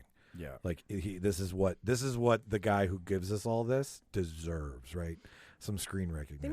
They're going to run out of content at some point. And he's usually like a comic relief. Like he's a Yeah. fun comic relief thing, right? Hey, buddy, what are you doing over there? Yeah. Right? He's wah Just a little. kind of guy. Yeah, I loved his cameo stuff. Well, and to your point of length of cameo, because it's all about the length. Here's an example. Keith Richards, Pirates of the Caribbean, right on the screen, right? Yeah. That was always talked about. That came from the people. That came from us, right? You'd go into chat rooms, and like who should be Captain Jack Sparrow's dad, because Jack Sparrow's talking about it, right? Yeah. And then you find out that Keith Richards was the inspiration for the character, and then all of a sudden it's like, did we get that? Did we put that out there into the world? Did we create this? Because when he steps on screen, as very brief as it is, he's there, Yeah. right? Standard cameo appearance, but like the short, lineless cameo, I'll Deadpool to you. Brad Pitt being electrocuted. Oh, don't Right? even see him. Don't even see him. Well, Right. for a split Yeah, second. like a half split a second as you he have jumps to off the plane. question, Yeah. right? Yes. So Keith Richards' cameo is very short. It's Yeah. like one scene. Yeah. It's confirmation. He's then in the background and barely says anything. He's like, how's mom? And he pulls up the shrunken head and says, she's a bit Yeah. better. you Yeah. know? But the Brad Pitt moment is like, that's a lot of favors. Super cameo-y. Yeah. Right. Yeah, super. She's only in for a very short And then amount of Sandra Bullock in Bullet Train, right? I haven't seen Bullet Train yet. The use of Sandy B as the agent on the phone who's dealing with her operator on the ground. That's Sandra Bullock? Sandy B. Not when she shows up. Sandy B is At the end? in the whole movie. When Really? she shows up at the end of Bullet Train, that's her and them meeting for the first time. That's operator and handler meeting. But on the phone, whenever he's talking to her, that's But Sandra Bullock. When she shows up in person, that's not Sandra Bullock. Yes, it is. Oh, yeah, it is. Yeah, it is. What's happened to her face? Oh, yeah. That's Holly. Well, I think she had some bad work done that she's talked about. She's. I'm sad for her, but that the world makes you think that you have to do stuff like that. I still think she looks. She's a fucking dame. I look at Sandra Bullock and I'm just like. I didn't recognize her. Yeah. Oh Yes. no, yeah. One I loved on this list is the Matt Damon from Thor. It's fucking hilarious. Matt Damon from Thor. also Matt Damon in Eurotrip. Matt Damon's Scotty doesn't know. Scotty doesn't know. Scotty doesn't know. That is one of the best songs that isn't an actual song. Yes. I saw it. Right? Yes. Yeah. It's just for the soundtrack. Yeah. And that's it. Scotty doesn't know. She tells him she's in church, but she doesn't go, so she's on her knees, and Scotty doesn't know. That was awesome, actually. Dan Aykroyd and Casper. Yeah. I've heard No Ghost. He's Yes. in and out very quick. Super fast. He just comes in to say like that he can help with their ghost problem. basically. Exactly. Yeah. But yeah, there's your Thor Ragnarok. But like Yep. as each other, like doing the character within the character and the character cameo, that's deep. Yeah. Quentin Tarantino and Desperado. Nah, I don't. He puts himself in all of his movies. Yeah. He's like a low rent Stan Lee. It's not. Yeah. And there's less cameo and more small role. David Bowie, I forgot about that. He facilitates the model off the walk off. Yeah, he's like, Yeah. all right, ladies and Yeah, gentlemen. but is it like then isn't fucking Billy Zahn like also? Yeah. Because he's the one that actually that's like right. that they're hyping up that he's gonna fucking judge it. Well, That's Billy right. Zahn. Billy Zane. Zane. Billy Zane. Yeah. Zahn. Yeah. Zane. Yeah. Steve Zahn. Billy Zane. Yes. I think that's how that works. I don't know. Fucking Machina, Machina. Machina Machina. Mike Tyson in The Hangover. Potato. Da-da. See, but he was like to me small role because he wasn't just in and out. He actually had a fucking role. Where okay, Yeah. not defined as a true cameo, right? Tom Tom Cruise. You can't have this conversation. But like again, Mark's favorite actor. that's a role. That's not a cameo because he says enough things to be in get a union card. Yes. Like his lines are not few and far between. That movie. Tell us how you feel about it though for a second. Come I on. like man. You I know don't less. even think about it. That's how Les much I doesn't don't cross care your about mind it. at all That's as- how much I don't care about. But his hands were so big, it was amazing. John Hurt in Spaceballs. I don't remember that. The alien. Yeah, he does. It's like the alien. Oh, he does the alien parody yeah, in the space. alien Yeah, parody, yeah. that's right. And see, that's Neil Patrick weird. Harris. But that's a whole fucking like he's in the movie for a big chunk of it. Neil Neil Patrick Patrick Harris. He Harris? just drives Yeah. by in the car pretty much. But this didn't. No, this, he like, goes with them and they do crazy shit. no. He's done crazy shit and then comes and gets Oh, them and yes, steals the yeah. car. This like restarted his career pretty much. I give full Yeah. credit to that statement. Yeah. But then doesn't he also re-cameo in the second He one? does. Yeah. He keeps Yeah. cameoing. Yeah. Yeah. It's a nonstop. Christopher Walken. in the first one, people Not- like almost didn't even remember who he was. Why is Like, this a cameo? Yeah. Christopher Walken in Pulp Fiction is not a cameo. That is No. a role. Yeah. He is the dad of Butch. Like it's not. No, not Butch. It's Butch. Yeah, it's Butch. Coons. It's Roy Batch and it's Captain a fucking Coons. role. Okay, yeah. Like to me, a cameo for a parent is like you're at the airport and you're picking up your parents and it flashes to some really fucking famous person and they said hi, but and then they're gone. Yeah. In, like, You never in see less them than a again. minute. Short and right? sweet. Yes. Yeah. Martin Scorsese in Taxi Driver is putting himself in his own movie, not a Yeah. cameo because you got to get somebody else. Everybody's just pulling the Hitchcock. All right there. yeah. Yeah. Yeah. Right? Stick yourself in your own movie. No, I mean I like that I he's mean, in it. I would. Don't get me wrong. This was a good cameo. Yeah. Bob Barker and Happy Gilmore is a great cameo. Yeah. Yeah. Because it's Price is Wrong, bitch, This is right? wrong, bitch. Yeah. Great line. And Bill Murray and Zombieland gets number one, Yay. which we already So I mean, all right. Well, I think I like how we've come to a conclusion on what a cameo. I mean, there's technically online. We can- know what it's not. We're pretty clear on that. Yeah. Like a surprise person in the movie is not a fucking cameo. No. Tobey Maguire was not a cameo in fucking Spider-Man. I thought I was gonna hate that, but I Right? liked it. Like it surprised us. Yeah. We wanted it to be there, but Andrew it wasn't just a Garfield. cameo. That was They a- actually yeah. were in the fucking movie. Confirmation. Yeah. Character. Spider-Man. One. Yeah. Of I gotta three. say, I thought I really did not like Spider-Man with Tobey Maguire. I thought Tobey Maguire was like a little bit of like a turd. It just whatever he fell flat for me. But whatever it was, like he brought it right back in Far From Home or He- No Way Home or whatever it was. I loved He it. knew.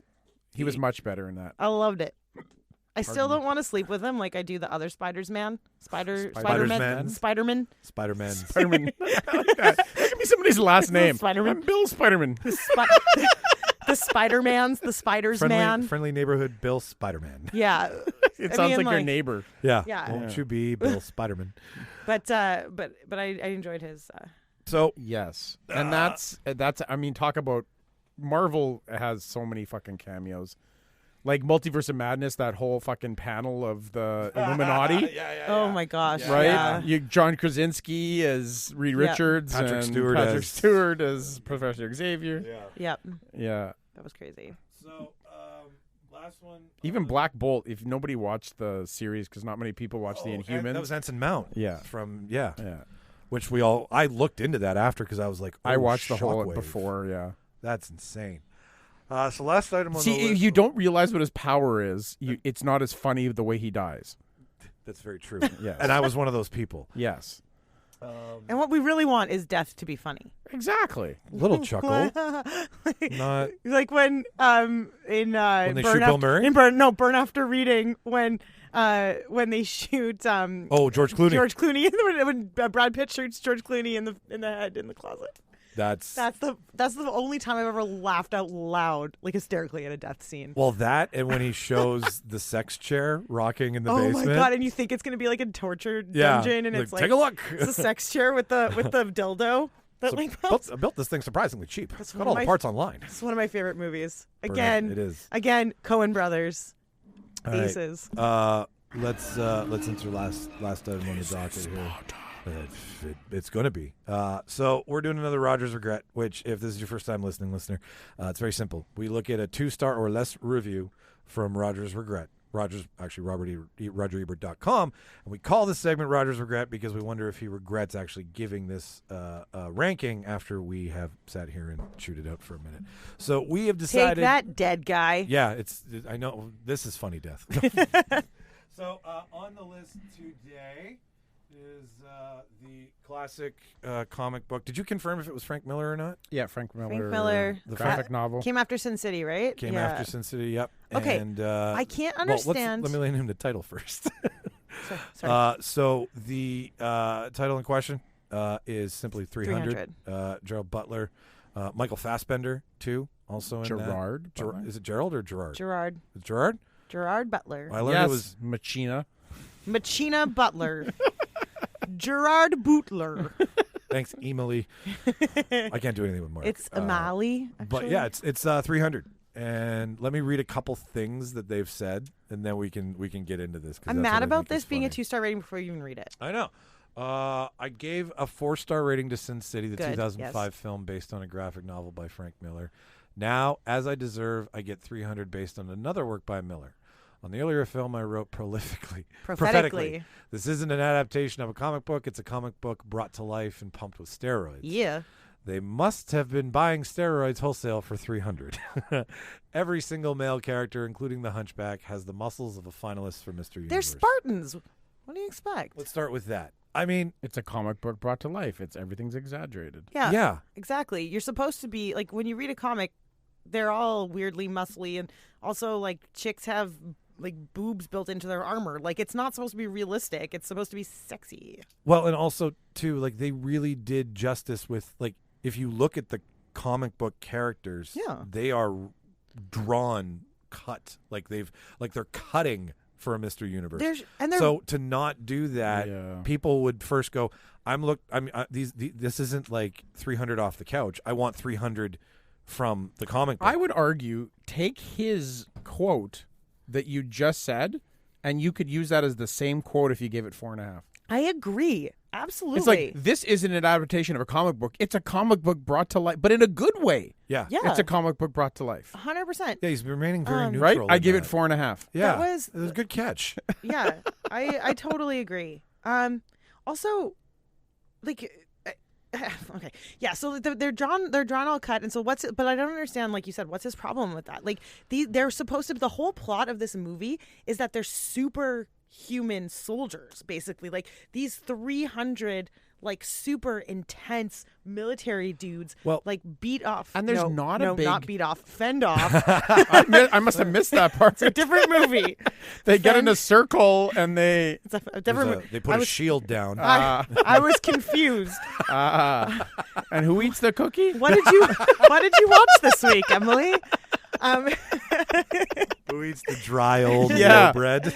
That was a different. That was a different 300. Let me tell you. It was like- 300 on one.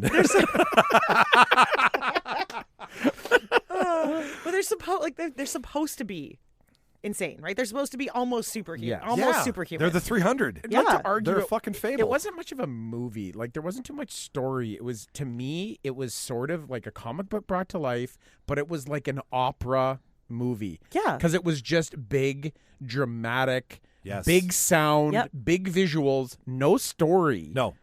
Lots Right? of scenes, no story. Yes. Yeah, And I yeah. think it was just supposed to be like a visual, in the sense that an opera isn't a fucking play, Right. right? It felt like testosterone in 3 parts, which is fine. I mean, that there's like Act 1. Michael Bay has made an entire career out of that, and Sure, so yeah. like, I don't know why not. But I think it was more artistic. Yeah. Than a lot. It was of pretty to other- watch, not yeah. just because of the guys that are all jacked Exactly. up. Like it was. Here's another pretty line. to see. Maybe So- if people hadn't seen Sin City because it looked so similar. Yeah, the film noir kind of Yes, vibe. they may have not. Speaking of that, there's a Spider-Man noir series going to be just released. Yeah. they Spider's just- Man Spider-Man, maybe another Spider-Man to add to your list. of ones that either enjoy comically or sexually. Yes, One Or of maybe your both. 300. So the Spider-Verse. There's going to be 300 Spider-Man. there you go.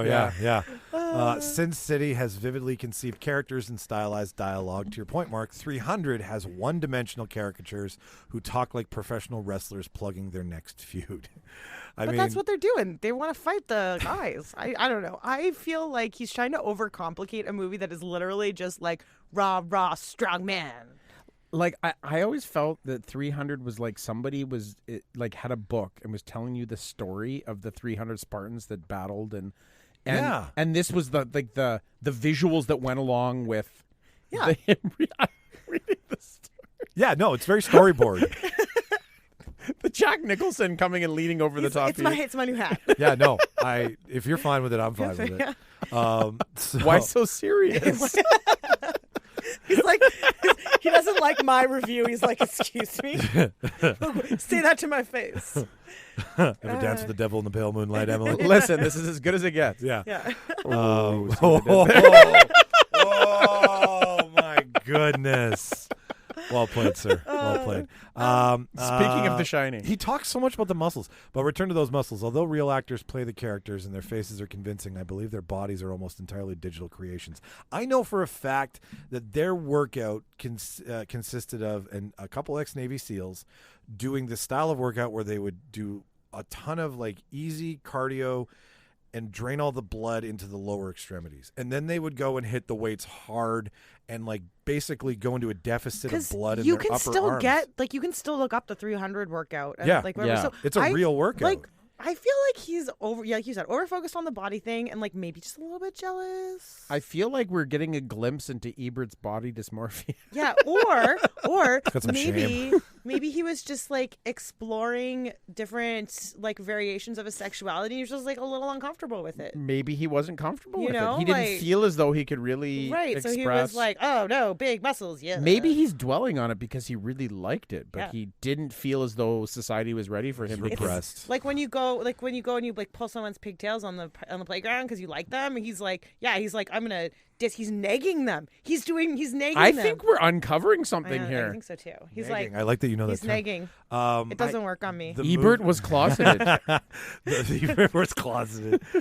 Maybe, But, like, yeah, not who knows? very well, Yeah, no. This whole article was coming out. I party. hate the way that their glistening hard bodies are on screen so often, and their chiseled abs are just. It's just It makes me want to touch them. it's so unrealistic. It's that okay, It's just always Roger. We there. don't care. Like it's Yes. fine, dude. Get it?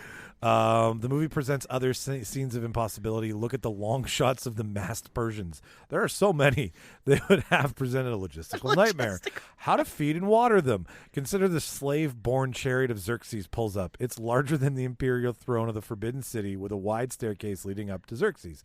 Impressive, but how could such a monstrosity be lugged all the way from Persia to Greece? I'm not expected to apply such logic, I know, but the movie flaunts its preposterous effects. I wish exactly that, I that's wish that exactly what it's a comic book. I wish that he was alive to have reviewed Moonfall.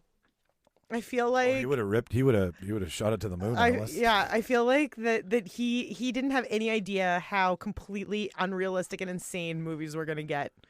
Oh, he would have a fucking For heyday. people that know comic books, and I don't know if any of you listen to these shows, but what he's explaining here is that the movie was like directed by like Rob Liefeld, who, in the sense of comic book things, he's known for like giving a guy a chest that's like 72 inches large, like ridiculous and preposterous proportions of characters. That's what this movie was. It was a disproportionate representation of a comic book. So he wanted to, and I think you could do his entire review and give it a 4.5. Yeah. With the same words that he used to give it a 2. So he wanted to. Whether you like that or not, it's ambivalent. He wanted you to take He wanted us to take this comic book and make it into a realistic movie, as opposed to take this comic book and make it into a comic book movie. Yeah. And who wants that? I don't want a realistic movie of 300 guys versus like 20,000 guys at war. They're all going to die and then it's over. I've seen that. It's on the History Network. Yeah. And it's they just 5 get hours slaughtered. long. Then they all died. The end. Yes. Like that's not. I mean, that is what happened in this movie. Spoilers. But like, I mean, it's known because they don't make it. yeah. But it was certainly a fun ride getting there. I remember when this movie came out. I saw it way before I should have, and I was so into it. Yeah. Like, I loved how it stopped for a couple. Waking Life was the first movie I saw that was artistic and full of themes and real deep and shit. But it stops. It's art, then it's animation, then it briefly turns to like a real clip, and then it all comes back and does this. That's what this did. It was animation, comic book still, real life sequence, constantly churning. It was mentally satisfying. It was visually stimulating. I know what's going to happen. Like, I know these guys aren't going to be able to fend off this army. I'm not a fucking moron. But like you said, Emily, getting there, watching them fight, and having these splashes. And you get, this is Sparta! And I think maybe you got it. It's almost like live action animation. Yeah. Yes. Yeah. Right? That's They right. turned the live action acting into animation by the visual effects. Yeah, Totally. Going after this for not being realistic feels to me like going after Titanic. an animated show for not being realistic. Like Rick and Morty. People don't fly. Yeah. And it's like, get Sorry out of if that's here. Like, triggering. nobody cares. Yeah. But yeah, no, it really. Jessica Rabbit just wasn't believable. Yeah. I mean, I Great have fucking point. heard that. Yeah, I don't. Unless you're tying that shit tight with a corset from the Ming Dynasty. There's no way that's. And can you compare 300 to anything? Like, is there anything else that's been filmed like that? No. The sequel. Really? That's it. Honestly, I thought it was, and I'm not a big war movie person, and I loved it. I thought it was super fun. It's a fable, yeah. Yes. right? It's not. Yeah. It's like It's altered for historic purposes. It's told over the eons. It's about strength, And that's the honor other thing. Maybe that's and teamwork. You know how we exaggerate when we'll tell stories about, My like you said, fish was fables. this Yeah. big. Exactly. Yeah, That's what yeah. 300 these Spartans. Spartans were muscular. It's Yeah. almost like our exaggerations come to life. Yeah. Exactly. And that's yeah. how it's not told these puny like the hunchback guy shows the shit of society at the time and how they viewed, masculinity, obviously, if you want to get deep about it. But like that's who we are. That's who we are on that screen, Yes. right? We want to see who we aren't. And this is who we aren't. This is humanity at its best, trying to conquer something, and it's ripped and it's oiled and it's fun and it wants to stack bodies 9 feet high. Totally. And I'm sorry. It's like, I don't want to see the realistic version. I don't want to see a bunch of people like me go out and try to play football. Like we're all just going to fall down and no one's going to catch anything. I don't want to see the line of Spartans and Chris Farley at the end of the line of Spartans. Exactly. So like, and it's the same with 300. I don't need to. I want the giant, in football, I want the professional football players that are 6'5" and like whatever, superhuman, and in Like the whole 9 yards, where guys are like 8 feet tall, Right. and Yes, exactly. And I also didn't want to see like variety. You don't want to like pan to the Spartans, and there's like some are tall, some are short, Nope. some are big, some are small. They I were- want them shoulder to broad shoulder with their glistening chests ready to protect their homeland. They are the best of they're the king's personal guard. He says that when the politicians come, they're like, "Why are you walking so?" This is just my guard. I'm just taking a walk. And then when Gerard slaps his thigh, Gerald's brother. Gerald, yeah, whatever. Just checking. It's Gerard. It's Gerard. Yeah. I learned Rafe is not Ralph, Mr. too. Butler. But when he slaps his leg and he's like, I'd love I'd love to bend the knee, but it's just so cramped. Like, these are lines that are so fucking epic and powerful that, like, nobody talks like this in a fight. They don't smack their knee as a taunt. Like, I'd it's a love power to bend. move, right? Yes. Yeah. So, yeah, I just don't think he could suspend disbelief enough to understand what. He seems like a crotchety old man in this review. Well, I mean, he would have been like. I mean, know, this but is I'm just like, 2000 get what? over it, man. Like, not everything is realistic. Sometimes it's just fun. Imagine if he was around to review Game of Thrones. Hoy. Ugh. Fucking dragons. Fucking incest. This isn't real, guys. He'd 0 stars. he'd love Ramsey Bolton though.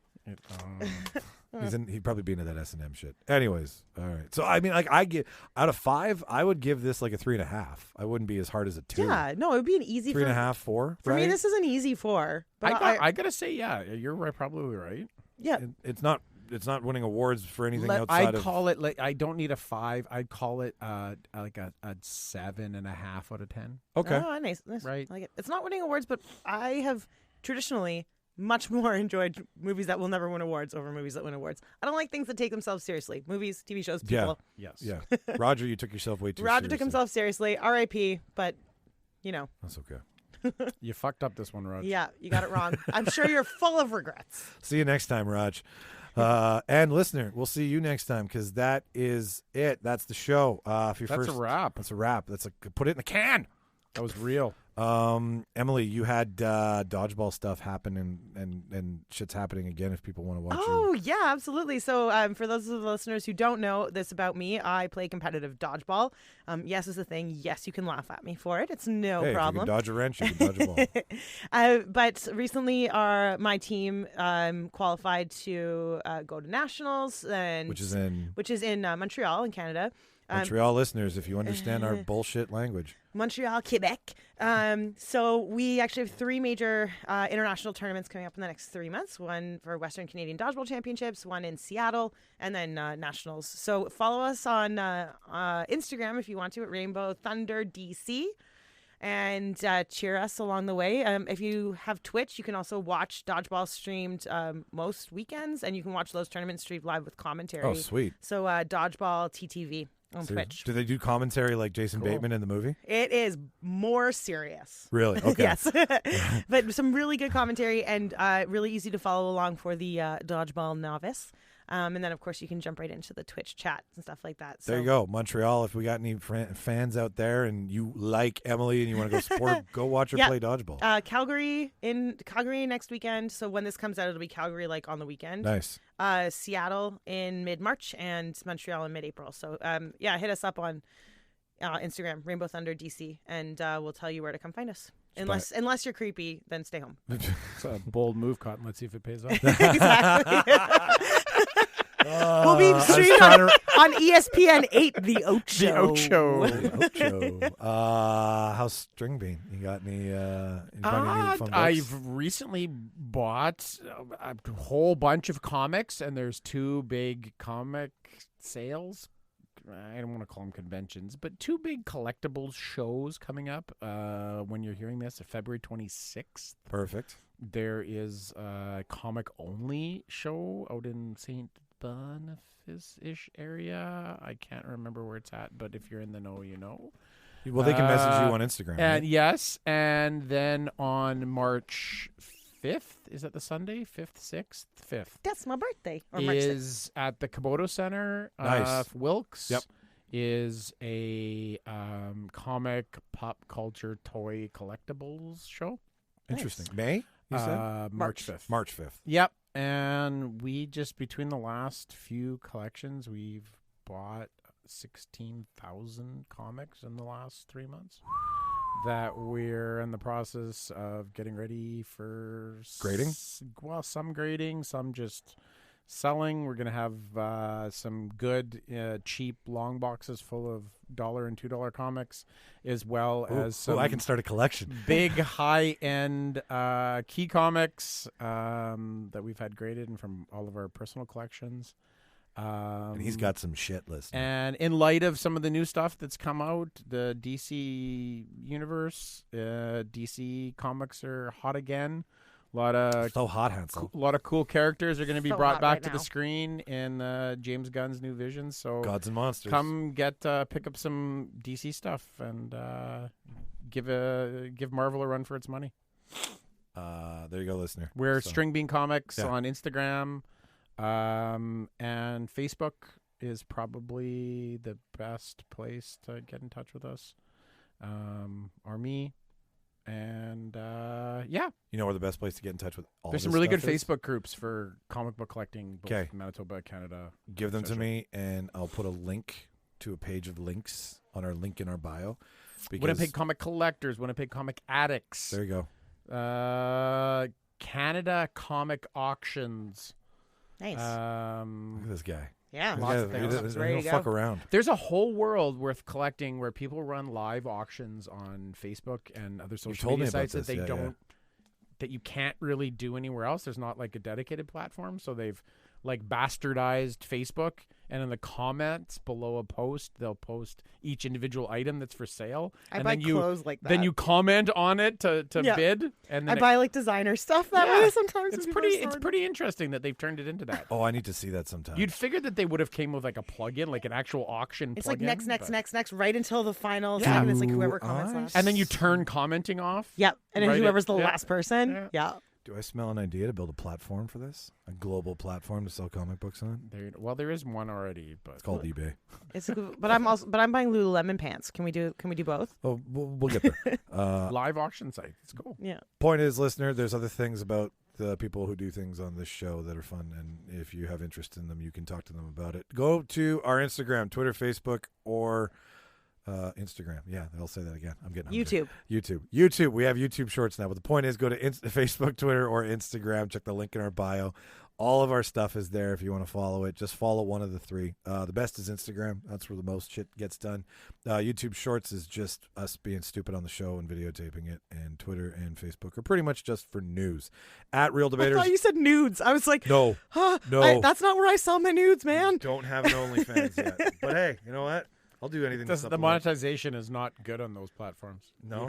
But what if there's 300 in me? 300 in you? No. Well, that's the I end- could sell that. I could sell that. That's Mike. the I end could game. sell that. That's There the you end go. game. You are the cookie. On that note, ladies and gentlemen, listener, thank you for giving us your ears. I've been Cookie. I don't know how to follow that. Emily Clarke. Mark. And yeah, watch all the movies, kids. See you next week. Bye. Say bye, everybody. Bye, Bye. everybody. Bye.